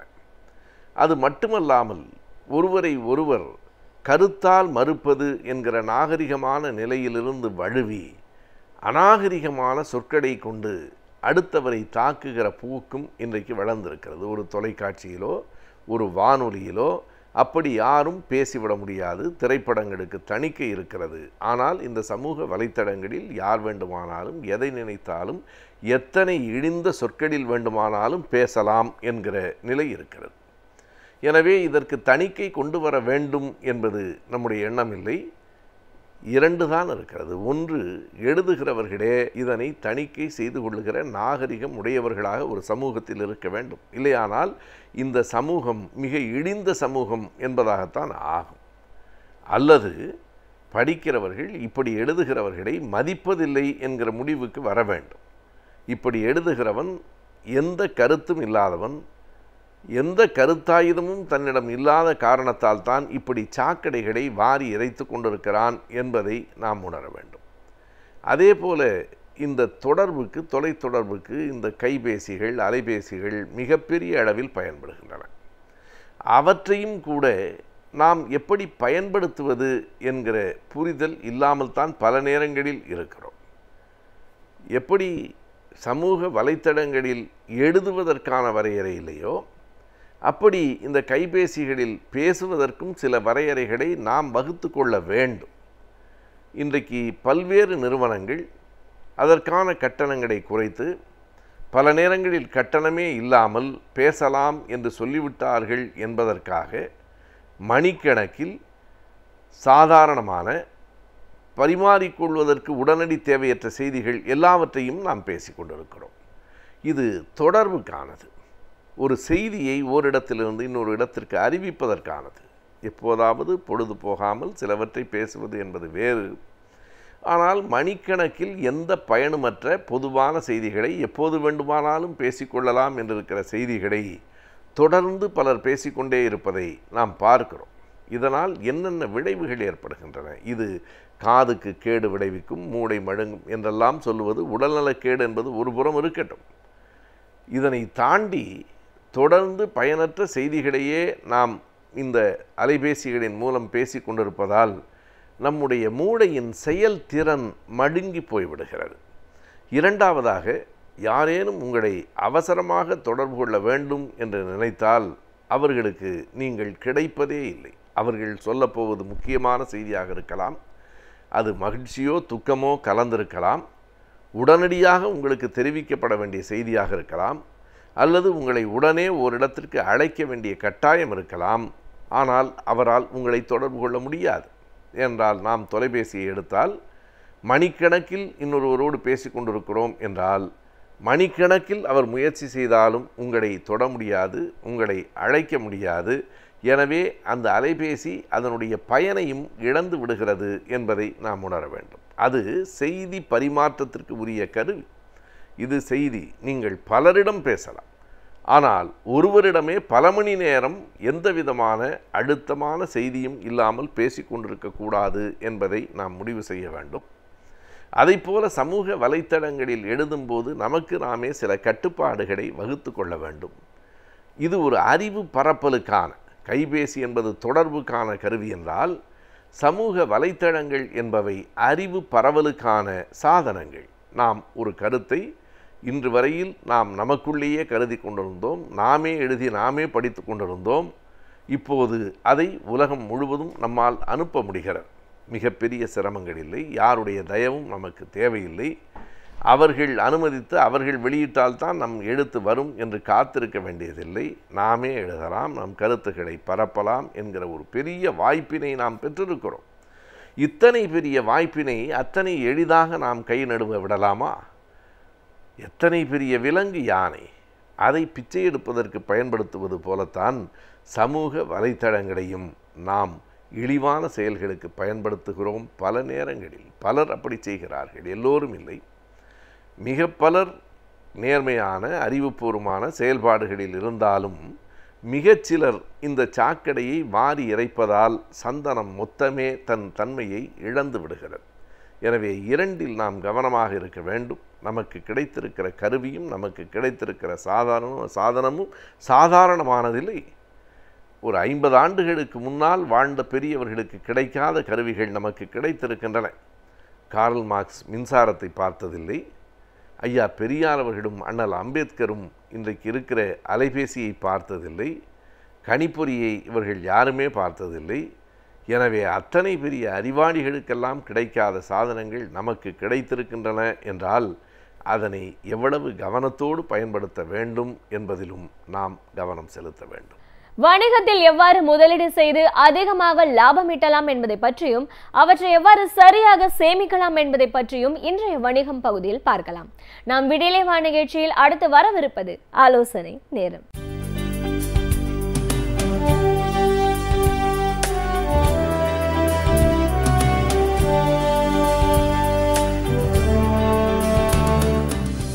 வணக்கம். இப்போ இந்த நிகழ்ச்சியில் ஒரு வாரமும் தொழில் சம்மந்தப்பட்ட ஆலோசனைகளையும் தொழில் அபிவிருத்தி ஆலோசனைகளையும் ஒரு புதுசாக எப்படி இன்வெஸ்ட்மெண்ட் பண்ணணும், ஸ்டாக்ஸ்னால் என்ன, மியூச்சுவல் ஃபண்டுனா என்ன இன்சூரன்ஸ்னால் என்ன, அது மாதிரி கவர்மெண்ட்டில் என்னென்ன புதுசாக ஸ்கீம்ஸ் வந்திருக்கு, இன்வெஸ்ட்மெண்ட்டாக என்ன ஸ்கீம்ஸ் வந்திருக்கு, ஒரு தொழில் நடத்துகிறவங்களுக்கு என்ன மாதிரி ஸ்கீம்ஸ் இருக்குது, என்ன மாதிரி பெனிஃபிட்ஸ்லாம் நம்ம அடையலாம் அப்படிங்கிறத ஒரு வாரமும் வெரைட்டியாக நான் பேசிட்டு வரேன். அதில் இப்போ இந்த போன வாரத்துலேருந்து நான் பேச ஆரம்பிச்சிருக்கிற விஷயம் வந்து ஒரு ஸ்டாக் மார்க்கெட்டில் ஒரு நல்ல இன்வெஸ்டராக இன்வெஸ்ட் பண்ணணும் அப்படின்னா என்ன பண்ணணும் அப்படிங்கிறத பேசியிருக்கேன். அதில் வந்து முக்கியமாக வந்து எப்போதுமே பார்க்க வேண்டியது ஸ்டாக் மார்க்கெட் ரிட்டர்ன் வந்து உங்களுக்கு பெரிய அட்வான்டேஜ் அதில் என்னென்னா வேறு எதுலேயும் இல்லாத அளவுக்கு நீங்கள் என்ன ப்ராப்பர்ட்டி வாங்கினா கூட சரி, நீங்கள் ஒரு 5 நாளில் அந்த ப்ராப்பர்ட்டி என்கேஷ் பண்ணணும்னு நினச்சா பண்ணவே முடியாது. ஸ்டாக் மார்க்கெட்டில் இருக்கிற எந்த இன்ஸ்ட்ருமெண்ட்டாக இருந்தாலும் அதை நீங்கள் பண்ண முடியும். அதோட வேல்யூ குறைச்சல் கூட போகிறதுங்கிறத நம்ம அப்புறம் பேசலாம். ஆனால் லிக்விடிட்டிங்கிறது இருக்கிறதுலையே ரொம்ப அதிகமான இருக்கக்கூடிய ஒரு இன்வெஸ்ட்மெண்ட் ப்ராடக்ட்னு பார்த்திங்கன்னா அது ஷேர் தான். அதே மாதிரி ஷேரில் வந்து லாங் டேர்மாக நல்ல முறைப்படி இன்வெஸ்ட் பண்ணவங்க யாருக்குமே 95% கீழே வந்து அவங்களுக்கு அதுக்கு மேலே இருக்கிறவங்களுக்கு வேணால் ஒரு 5% வேணால் நஷ்டமாக இருக்கலாமே தவிர வேறு யாருக்கும் நஷ்டமாக இருக்கிறது வாய்ப்புகள் ரொம்ப ரொம்ப குறைவு. அந்த மாதிரி அந்த 95% சக்ஸஸ்ஃபுல் பீப்புளில் நம்ம இருக்கணும்னா நம்ம என்ன பண்ணணுங்கிறத தான் நான் பேசிட்டு வரேன். அதில் வேல்யூ இன்வெஸ்ட்மெண்ட்டுங்கிறதுல வந்து நான் ஏற்கனவே சொன்னது வந்து ஒரு ஸ்டாக்கோட மூவிங் ஆவரேஜை நம்ம பார்க்கணும். ஒரு மாதமாக எப்படிங்கிறத பார்த்துட்டோன்னா இந்த அளவுக்கு ஃப்ளக்சுவேஷன் ஆகிருக்கு, வால்யூம் எவ்வளோ போயிருக்குங்கிறது தெரியணும். வால்யூம் முக்கியமாக எதுக்கு நம்ம பார்க்குறோம் அப்படின்னிங்கன்னா, நீங்கள் ஒரு ஷேரை வாங்குறீங்க, ஒரு 10,000 ஷேர் வாங்குறீங்க 60 ரூபாய்க்கு அப்படின்னிங்கன்னா 6 லட்ச ரூபா ஆச்சு. அந்த 6 லட்ச ரூபா நீங்கள் ஒரு ஸ்டாக்கை வாங்கும்போது அந்த ஷேரோட வால்யூம் அட்லீஸ்ட் வந்து ஒரு நாளைக்கு 4 லட்சம் இல்லை 5 லட்சம் ஷேர் வால்யூம் இல்லாத ஒரு கம்பெனியோட 10,000 ஷேரை நீங்கள் போய் வாங்கினீங்கன்னா உங்களால் லிக்விடேட் பண்ண முடியுமாங்கிறத நீங்களே யோசிச்சு பாருங்கள். உங்களை மாதிரி ஒரு 10 பேர் 10,000 ஷேர் வச்சுருந்தாங்கன்னா 1 லட்சம் ஷேர் ஆச்சு. 1 லட்சம் ஷேரை போய் மார்க்கெட்டில் ஒருத்தவங்க விற்கிறாங்க அப்படின்னிங்கன்னா ஒரு நெகட்டிவ் நியூஸ் வருது, 1 லட்சம் ஷேரையும் போய் விற்றுட்டாங்கன்னா அன்னையிலேருந்து டெய்லி லோயர் சர்க்யூட்டில் வந்து அந்த ஷேர் மாட்டிக்கும், கண்டினியூஸாக கீழே போயிடும். இது வந்து இந்த இப்போ நான் சொல்கிற ஃபார்முலா என்ன மாதிரி கம்பெனிக்கு வந்து ஃபிக்ஸ் ஆகும்னா, புதுசாக ஆரம்பிச்சிருக்கிற கம்பெனி ஒரு 7-8 வருஷம் ஓல்டு ஆனால் நல்லா பர்ஃபார்ம் பண்ணிக்கிட்டு இருக்கிறது, ஃப்யூச்சரில் நல்லா பர்ஃபார்ம் பண்ணக்கூடியது, அதுக்கு மட்டும்தான் இந்த மாதிரி வால்யூமை பார்க்கணும். சில கம்பெனிகள் 40 வருஷமாக இருக்கும். 40 வருஷமாக இருக்கக்கூடிய லைக் ஒரு டயர் கம்பெனி மாதிரி இருக்கிற MRF மாதிரி இருக்கிற கம்பெனிலாம் பார்த்திங்கன்னா ஃபண்டமெண்டலாக ஸ்ட்ராங். அவ்வளோ வால்யூம் வந்து எவ்வளோ இருந்ததுனாலும் நமக்கு வந்து ஒரு இன்வெஸ்டராக நல்ல ரிட்டர்ன் வர தான் செய்யும். அதே மாதிரி பார்த்திங்கன்னா நிறைய கம்பெனிஸ் இருக்குது. அந்த காலத்தில் ஆரம்பித்த ஒரு 20-30 இயர்ஸ்க்கு முன்னாடி ஆரம்பித்த ரொம்ப ஸ்ட்ராங்கான கம்பெனிஸ்லாம் இருக்குது. அதெல்லாம் வால்யூம் ஆகலைனாலும் உங்களோட இன்வெஸ்ட்மெண்ட் ப்ராடக்ட் வந்து நல்லபடியாக இது வரைக்கும் ரிட்டர்ன் கொடுத்துட்ருக்கு, ஃப்யூச்சர்லேயும் அந்த மாதிரி கொடுக்கறதுக்கு உண்டான வாய்ப்புகள் இருக்குது. ஸோ அதில் நீங்கள் வந்து என்ன பண்ணணுன்னா, இப்போ வந்து முதல்ல நான் சொன்னது மாதிரி ஒரு உங்களுக்கு தெரிஞ்ச கம்பெனியை சூஸ் பண்ணணும். 2வது வால்யூம் பாருங்கள். 3வது நீங்கள் பார்க்க வேண்டிய ஐட்டம் வந்து ஃபைனான்ஷியல்ஸை உங்களுக்கு டேரெக்டாக அனலைஸ் பண்ண முடியலனாலும் பரவாயில்ல, ஆனால் கண்டிப்பாக இன்னொரு கம்பெனி, அதாவது ஒரு ப்ரோக்கரேஜ் ஃபார்ம் வந்து நிறைய பெரிய பெரிய ப்ரோக்கிங் ஃபார்ம்ஸ்லாம் இருக்காங்க. அந்த கம்பெனியில் போயிட்டு நீங்கள் ஈவன் கூகுளில் கூட போயிட்டு அந்த பர்டிகுலர் கம்பெனியை நீங்கள் எந்த கம்பெனியை தேர்ந்தெடுக்கிறீங்களோ அந்த கம்பெனியோட பேரை கொடுத்துட்டிங்கன்னா அந்த கம்பெனியோட விஷயம் வந்து ஃபைனான்ஷியல் டேட்டா, மணி கண்ட்ரோல், நிறைய மாதிரி CNBC, அந்த மாதிரி வந்து BSE.com, NSE.com, அதில் எல்லாத்துலேயுமே உங்களோட இன்ஃபர்மேஷன்ஸ் இருக்கும். அந்த இன்ஃபர்மேஷன்ஸை ஃபைனான்ஷியல் அனலைஸ் பண்ணக்கூடியதுக்கும் ஒரு சில சாஃப்ட்வேர் இருக்குது. அதில் போய் பார்க்க வேண்டிய ஐட்டம் வந்து நீங்கள் என்னென்னா, ப்ரைஸ் டு புக் வேல்யூ என்ன இருக்குது. ப்ரைஸ் டு புக் வேல்யூன்னா என்ன, இப்போது இந்த ஷேரோட விலை வந்து 60 ரூபா இருக்குது, இந்த ஷேரோட புக் வேல்யூ 20 ரூபா இருக்கா 80 ரூபா இருக்கா அப்படிங்கிறத பார்க்குறது. இதில் எதில் இருந்தால் நல்லா இருக்குங்கிறத வந்து நம்ம அடுத்தது பார்க்கலாம். இந்த ப்ரைஸ் டு புக் வேல்யூ நம்ம பார்த்துக்கணும். அது மாதிரி price to earning per share எப்படி இருக்குங்கிறத பார்க்கணும்.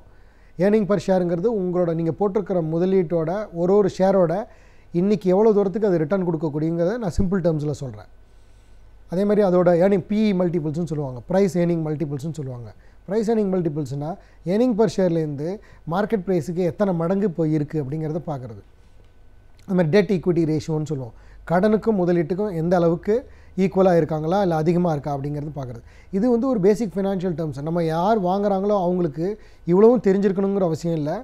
ஆனால் நீங்கள் அதை பார்த்தீங்கன்னா கம்பேரிஷன் உங்களுக்கு ஈஸியாக அவங்களே சில சாஃப்ட்வேர் கம்பெனியில் கொடுப்பாங்க. அதில் நீங்கள் நல்லா பார்க்க வேண்டிய கம்பெனி ஏர்னிங் பர் ஷேர் நல்லா இருக்கணும். Price earning per share PE multiples ஒரேடியாக 10 மடங்கோ இல்லை 20 மடங்குக்கு மேலே ரொம்ப இருக்கக்கூடாது. ஒரு இண்டஸ்ட்ரிக்கும் ஒரு மாதிரியான ப்ரைஸ் ஏர்னிங் மல்டிபிள்ஸ் இருக்கும். ஆனால் நான் சொல்கிறது ஜென்ரல். அதே மாதிரி புக் வேல்யூக்கு கீழே ப்ரைஸ் இருந்ததுன்னா ரொம்ப அட்ராக்டிவான கம்பெனின்னு நம்ம ஓவராலாக சொல்லலாம். ஸோ இந்த மெத்தட் படி 3வது ஃபைனான்ஷியல்ஸ் பார்க்கணும். 4வது வந்து அந்த கம்பெனியோட அதாவது காம்படிஷன் அட்வான்டேஜ் எவ்வளோ இருக்குது, அதாவது பிராண்ட் வேல்யூ எவ்வளோ இருக்குது, அந்த பிராண்டோட ரீகாலிங் வேல்யூ எவ்வளோ இருக்குது, இது எவ்வளோ தூரம் வரைக்கும் இந்த லெவல் வரத்துக்கு எவ்வளோ நாள் அதை கொண்டு வந்திருக்காங்க அப்படிங்கிறத நம்ம பார்க்கும்போது இதுவும் வந்து ஒன் ஆஃப் த ஐட்டம் உங்களுக்கு வந்து இந்த ஷேரை பிக்கப் பண்ணலாமா வேண்டாமாங்கிறது தெரிய ஆரம்பிக்கும். 4வது இந்த கம்பெனியோட கடன் என்ன லெவலில் வச்சுருக்குறாங்க, கடன் வந்து லாங் டேர்ம் பாரோயிங்ஸ் ரொம்ப அதிகமாக இருக்குதா, ஷார்ட் டேர்ம் பாரோயிங்ஸ் அதிகமாக இருக்கா, கடனுக்கும் முதலீட்டுக்கும் எவ்வளவு ரேஷியோ இருக்குது. அதாவது அவங்களோட முதலீடு வந்து 2 கோடியாக இருந்ததுன்னா கடன் வந்து 3 கோடியாக இருக்குன்னா 1:2ன்னு அர்த்தம். அப்போ என்ன அர்த்தம்னா அவங்கள விட கடனை விட 2 மடங்கு அதிகமாக இருக்குது. ஸோ 2 மடங்கு அதிகமாக இருக்குது. இதுக்கு மேலே போச்சுன்னா அது சரியான விஷயங்களில் இல்லைங்கிறது. சரியான விஷயத்தில் வந்து எல்லா கம்பெனிக்கும் பொருந்தாது, சரியான விஷயத்தில் இருக்க முடியாது. ஏன்னா அதை இன்னும் கொஞ்சம் டீப்பாக நம்ம அனலைஸ் பண்ணணும். இந்த மாதிரி வந்து டெட் ஈக்விட்டி ரேஷியோ அதிகமாக இருக்கிற கம்பெனியை நம்ம இன்னும் கொஞ்சம் டீப்பாக அனலைஸ் பண்ணி தான் போகணும். நம்ம ஜென்ரலாக ஒரு இன்வெஸ்டராக பார்க்கும்போது இது வந்து 1:2 அந்த ரேஞ்சில் இருந்ததுன்னா பெட்டர். அதே மாதிரி நீங்கள் வாங்கக்கூடிய கம்பெனியோட எப்படி வந்து ஒரு வருஷமும் ஆனுவல் ரிப்போர்ட் கொடுக்குறாங்க. அவங்க நீங்கள் ஒரு 3 வருஷம் 4 வருஷம் ஃபைனான்ஷியல் பார்த்தீங்கன்னா growth எப்படி இருக்குன்னு தெரியும். எவ்வளோ டிரான்ஸ்பரண்ட்டாக கொடுக்குறாங்க. டிரான்ஸ்பரண்ட்னா என்னென்னா உள்ளே இருக்கிற விஷயங்களை வெளிப்படையாக அப்படியே அனௌன்ஸ் பண்ணக்கூடிய கம்பெனி. அதே மாதிரி வந்து அதுக்குண்டான மேனேஜ்மெண்ட் கமிட்டி எப்படி இருக்கிறாங்க அப்படிங்கிறதெல்லாம் நம்ம பார்க்கும்போது இந்த மேனேஜ்மெண்ட் மேலே கான்ஃபிடன்ஸ் வரும். இது எல்லாத்தையும் நம்ம பார்த்ததுக்கப்புறம் தான் ஒரு ஸ்டாக்கில் வந்து ஒரு வேல்யூ இன்வெஸ்டராக நம்ம இன்வெஸ்ட் பண்ணணும். வேல்யூ இன்வெஸ்டருங்கிறது வந்து அதாவது பார்த்திங்கன்னா உலகத்திலேயே வந்து தலை சிறந்த இன்வெஸ்டருங்கிறத பார்த்திங்கன்னா வாரன் பஃபெட்னு சொல்லுவாங்க. அவரோட பிளான் படி பார்த்திங்கன்னா அவர் என்ன சொல்கிறாருன்னா, எந்த கம்பெனியில் நீங்கள் 10 வருஷம் இன்வெஸ்ட் பண்ண முடியலையோ அந்த கம்பெனியில் 10 நிமிஷத்துக்கு மேலே ஸ்டாக்கை வச்சுருக்காதீங்க அப்படிங்கிறத அவர் ஒரு ஒன் ஆஃப் த இதில் சொல்லியிருக்காரு. அப்படின்னா நீங்கள் இன்வெஸ்ட் பண்ணுற கம்பெனி வந்து இந்த மாதிரி பேராமீட்டர்ஸில் எடுத்து நான் சொன்ன மாதிரி ஓரளவு இந்த கால்குலேஷன்ஸ்லாம் பண்ணி நீங்கள் எடுத்திங்கன்னா ஒரு 10 வருஷம் சாலிடாக இன்வெஸ்ட் பண்ணிங்கன்னா கண்டிப்பாக 5லேருந்து 8 மடங்கு கொடுக்கறதுக்கு உண்டான வாய்ப்புகள் இருக்குது. ஸோ இதே மாதிரி இன்னும் என்னென்ன ஒரு வேல்யூ இன்வெஸ்டரை நம்ம பார்க்கணும், வேறு என்ன மெத்தடில் பார்க்கலாங்கிறத மேலும் வர வாரங்களில் பார்க்கலாம். நன்றி, வணக்கம். நாம் கற்ற விஷயங்களை காட்டிலும் நாம் கற்றிடாத தகவல்கள் நம்மை சுற்றி ஏராளமாகவே இருக்கின்றன. எனவே இவற்றிலிருந்து பல தகவல்களை நாம் அறிந்து கொள்ளலாம். நாம் விடியலை வா நிகழ்ச்சியின் நிறைவு பகுதியாக வரவிருப்பது கற்றலும் கற்பித்தலும்.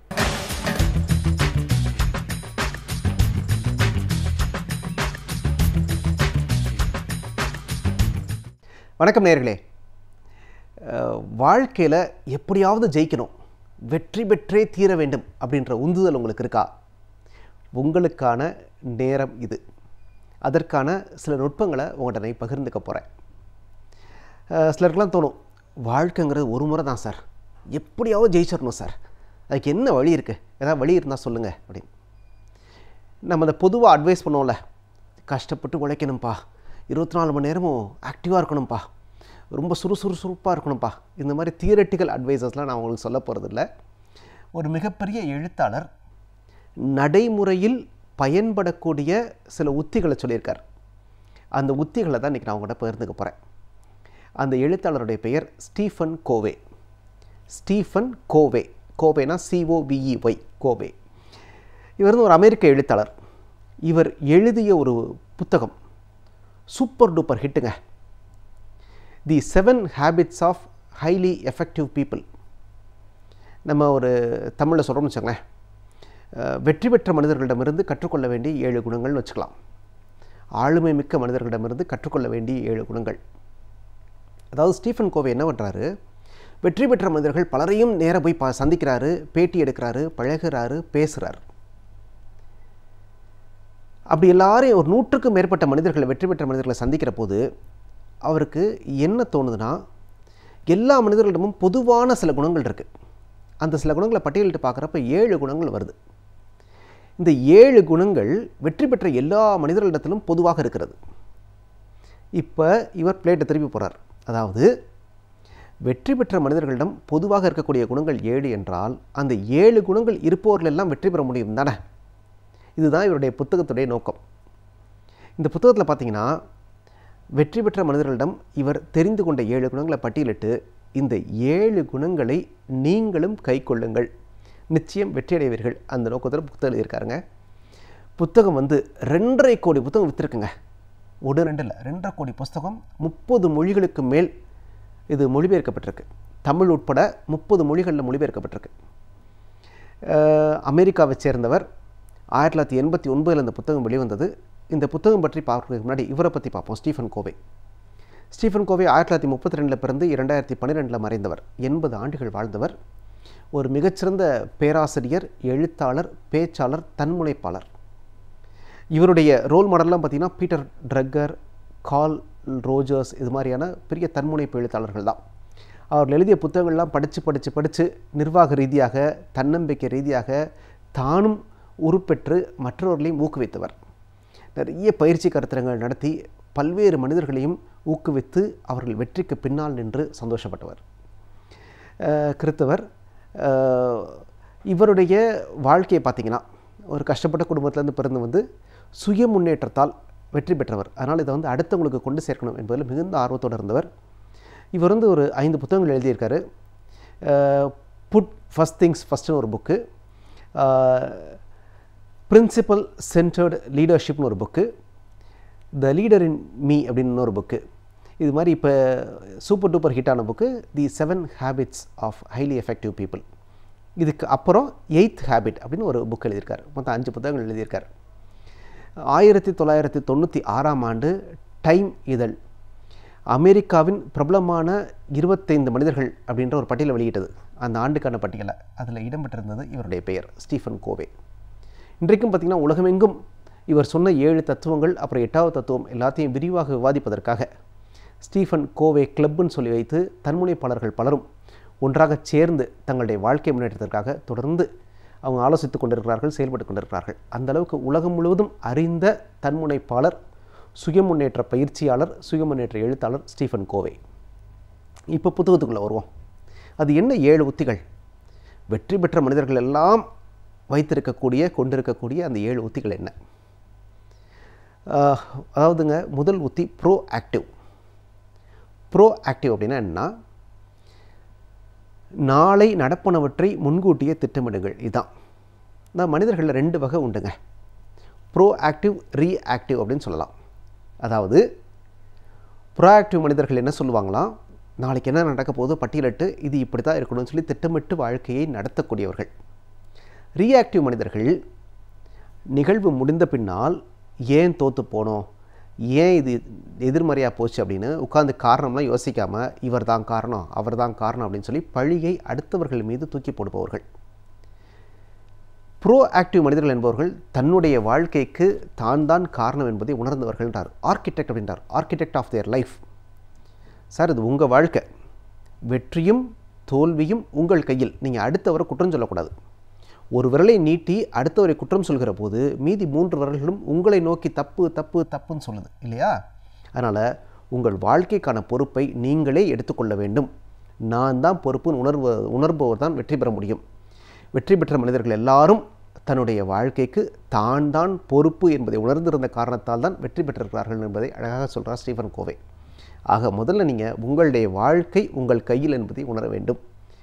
அடுத்தவனுக்காக நான் வாழ்கிறேன், அடுத்தவன் சொல்லி வாழ்கிறேன், என் தோல்விக்கு அவன் காரணம் அப்படிலாம் சொல்லி அடுத்தவர் மேலே பழி போடுவதை தவிர்த்து விடுங்கள். 1, பி ப்ரோஆக்டிவ் என்பது 1. 2வது, begin the end in mind. அப்படின்னா இறுதியில் என்ன இருக்கிறதோ அதை மனதில் கொண்டு வாழ்க்கையை தொடங்குங்கள் அப்படின்றாங்க. Begin with the end in mind. அதாவது எல்லாருக்குமே வாழ்க்கை எங்கே எப்படி நிறைவடையணும் அப்படின்ற தோணல் இருக்கும். அந்த ஆசை இலக்கு இருக்கும். அந்த ஆசை இலக்கை நம்ம முதல்லையே திட்டமிட்டு அதற்கேற்ற மாதிரி வாழ்க்கையை நாம் பழக்கி கொள்ள வேண்டும். நிறைய விரிவாக பேசலாம், நம்ம நேரம் இல்லாத காரணம் நான் சுருக்கமாக கொண்டுட்டு போயிடுறேன். ஆக நீங்கள் எதிர்காலத்தில் எப்படி வரும்னு திட்டமிடுறீங்களோ, அல்லது உங்களுடைய அடுத்த தலைமுறை உங்களை பற்றி எப்படி பேச வேண்டும் என்று நினைக்கிறீர்களோ அதுக்கேற்ற மாதிரி வாழ்க்கையை வாழணும், திட்டமிட்டு கொண்டு வாழுங்கள். இதான் சொல்லுவார். Begin with the end in mind. 3வது அவர் சொல்கிற விஷயம் வந்து புட் ஃபஸ்ட் திங்ஸ் ஃபஸ்ட். முதலில் செய்ய வேண்டிய வேலையை முதலில் செய்யுங்கள். நமக்குள்ள பிரச்சனைனா நிறைய வேலையை செய்யணும்னு இருப்போம், ஆனால் எதை முதல்ல செய்யணும்னு தெரியாது. உங்கள் தொழிலில் இல்லை உங்கள் வாழ்க்கையில் முன்னேற்றம் அடையணும்னா எதுக்கு ப்ரியாரிட்டி கொடுக்கணும் அப்படின்றது ப்ரியாரிட்டைஸ் பண்ண தெரிஞ்சுக்கணும். அதுக்கு ப்ரியாரிட்டியில் நீங்கள் வந்து நல்ல தெளிவாக இருக்கணும், உங்கள் வாழ்க்கையை பற்றிய தெளிவு இருக்கணும், அடுத்தடுத்த நிலைகள் பற்றிய ஒரு கண்ணோட்டம், விஷன் இருக்கணும். அப்படி இருந்தால் தான் வாழ்க்கையில் முன்னேற முடியுன்றாரு. வெற்றி பெற்ற மனிதர்கள் எல்லாரிடத்திலும் இந்த தெளிவு இருந்திருக்கிறது. அடுத்து 4வது, திங்க் வின் வின். அதாவது தனி ஒரு மனிதனால் மட்டுமே வெற்றி பெற்றுவிட முடியாது. நீங்கள் வெற்றி பெறுவதற்கு பலரையும் அரவணைத்து கொண்டு செல்ல வேண்டும். ஆக அடுத்து 2வது மனிதரை சேர்த்துக்கொள்கிற போது அவரும் வெற்றி பெற வேண்டும், நீங்களும் வெற்றி பெற வேண்டும். அப்படி ஒரு ஃபார்முலா இருந்தால்தான் வாழ்க்கையில் ஜெயிக்க முடியும். வெற்றி பெற்றவர்கள் எல்லாம் அப்படிப்பட்ட ஃபார்முலாவை வைத்திருக்கிறார்கள். அடுத்தவனை கீழே தள்ளிட்டு நம்ம ஜெயிப்போம் அப்படிங்கிற வாழ்க்கையே கிடையாது. அப்படி இருப்பவர்கள் எதிர்மறை சிந்தனையாளர்கள், அவர்கள் வெற்றி பெற முடியாது. ஆக அடுத்தவரையும் அரவணைத்து கொண்டு அவரையும் வெற்றி பெறச் செய்வதன் மூலமே நாம் வெற்றி பெற முடியும் என்பதை வெற்றியாளர்கள் உணர்ந்து கொண்டிருக்கிறார்கள். அடுத்து 5வது முக்கியமானது, seek to be understand then to be understood அப்படிங்கிறார். அப்படின்னா கவனிங்க, லிசனிங். அதாவது அடுத்தவர் ஏதாவது சொன்னார்னா, ஒரு வாடிக்கையாளர், ஒரு தொழிலாளர், உங்களுக்கு கீழே வேலை பார்க்கக்கூடியவர் யார் சொன்னாலும் உடனே நீங்கள் ப்ரீடிட்டர்மைன் பண்ணி பதில் சொல்ல தொடங்கிடாதீங்க. ஏன்னா பெரும்பாலும் நம்ம அப்படி தான் சொல்கிறோம். அப்படி சொல்லாமல் பொறுமையாக கவனிங்க, கொஞ்சம் நேரம் லிசன் பண்ணிவிட்டு அப்புறம் உங்களை புரிய வையுங்கள். வாழ்க்கையில் நிறைய பேர் செய்கிற தப்பு அதுதான், கவனிக்கிறதே இல்லை. வீடுகளில் கூட, அலுவலகங்களில் கூட எதையுமே நம்ம முழுக்க உள்வாங்கிக் கொள்வதில்லை. அது தோல்வியை தருகிறது. வெற்றியாளர்கள் பொறுமையாக காது கொடுத்து கேட்கிறார்கள் அப்படிங்கிறார். அடுத்தது 6வது ரொம்ப முக்கியமான உத்தி, சினர்ஜைஸ். அதாவது தனி ஒரு மனிதனை விட ஒரு குழுவாக செயல்படுகிற போது வெற்றி இன்னும் விரைவாக சேர்கிறது. நம்ம என்ன நினைக்கிறோம், நிறைய பேர் ஒன்று சேர்கிற போது கருத்து வேறுபாடு அதிகரிக்கும்னு நினைக்கிறோம். அப்படி இல்லை. நிறைய வேறுபாடுகள் இருந்தாலும் அதில் இருக்கக்கூடிய சில ஒருங்கிணைப்புகளை ஒன்றிணைத்து நாம் ஜெயிக்க வேண்டும். ஒரு குழுவாகத்தான் ஜெயிக்க முடியும், தனி மனிதனாக ஜெயிக்க முடியாது என்பதை அழுத்தம் திருத்தமாக சொல்கிறார். வெற்றி பெற்றவர்கள் எல்லாம் பெரிய பெரிய பெரிய குழுக்களை உருவாக்கி கொண்டு அதற்கு தலைவராக இருந்து ஜெயித்திருக்கிறார்கள். ஆக மனிதர்கள் முக்கியம், சுற்றி இருக்கக்கூடிய மனிதர்கள் முக்கியம். அவர்களோடு ஒன்றிணைந்து செல்ல வேண்டும். அப்போ ரொம்ப ஃப்ளெக்சிபிளாக இருக்கணும் அப்படிங்கிறார். நான் இப்படித்தான் இருப்பேன் அப்படின்னா யாரும் ஒட்ட மாட்டாங்க. கொஞ்சம் ஃப்ளெக்சிபிளாக இருக்கணுன்றது ரொம்ப முக்கியம். அடுத்து 7வது, ஷார்பன் த சா அப்படின்றார். அதாவது கத்தியை தீட்டாதே உந்தன் புத்தியை தீட்டுன்றோம், அது மாதிரி தான். ஃபிசிக்கல், மென்டல், எமோஷனல், ஸ்பிரிச்சுவல், இப்படி 4 நிலைகள் மனிதனுக்கு உண்டு. ஒவ்வொரு நிலையிலும் மனிதன் தொடர்ந்து தன்னைத்தானே முன்னேற்றிக் கொண்டே இருக்க வேண்டும்ங்கிறார். தொடர்ந்து நம்ம உடல் ஆரோக்கியத்தில் தொடங்கி மன ஆரோக்கியத்தில் தொடங்கி எல்லாத்தையுமே நம்ம தொடர்ந்து நாள்தோறும் அதை முன்னேற்றுவதற்கு, அதை மெருகூட்டுவதற்கு தொடர்ந்து வேலைகள் பார்த்து கொண்டே இருக்கணும். நான் எல்லாம் படிச்சிட்டேன்ப்பா, இனிமேல் படிக்க வேண்டிய வேலை ஒன்றும் இல்லை அப்படின்னா நமக்கு வளர்ச்சி முடிஞ்சு போச்சுன்னு அர்த்தம். தொடர்ந்து கற்றுக்கொண்டே இருங்கள் அப்படிங்கிறார். இந்த 7 உத்திகளையுமே வெற்றியாளர்கள் தொடர்ந்து செய்து கொண்டே இருப்பதால் தான் அவர்கள் வெற்றியாளர்கள் ஆனார்கள். அப்போ இந்த 7 உத்தியை நாமளும் பின்பற்றினா, அதாவது திரும்ப சொல்லிடுறேன், be proactive, begin with the end in mind, put first things first, think win win, seek to be understand then to be understood, synergise, sharpen the சா.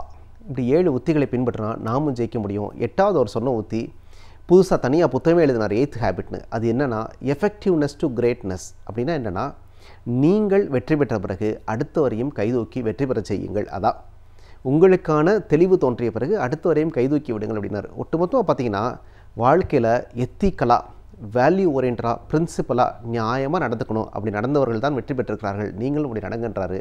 இந்த உத்திகளை பின்பற்றினால் நாமும் ஜெயிக்க முடியும். நன்றி. சர்வதேச சகோதரத்துவத்தை உலகுக்கு வழங்கிய தமிழ் புலவர். 2000 ஆண்டுகளுக்கு முன்பு இந்த மாநிலம் சர்வதேச சகோதரத்துவம் என்ற கொள்கையை உலகுக்கு வழங்கியது. இங்குதான் கணியன் பூங்குன்றனார் என்ற தமிழ் புலவர் யாதும் ஊரே யாவரும் கேளீர் என்று உலகிற்கு அறிவித்தார். இங்குதான் பெரும் புலவர் திருவள்ளுவர் யாதானும் நாடாமல் ஊராமல் என்னொருவன் சாந்துணையும் கல்லாதவாறு என்ற குறள் மூலம் கற்றறிவாளர்கள் ஒவ்வொரு நாட்டையும் தங்கள் சொந்த நாடாக்கிக் கொள்வர் என்று உலகிற்கு அறிவித்தார்.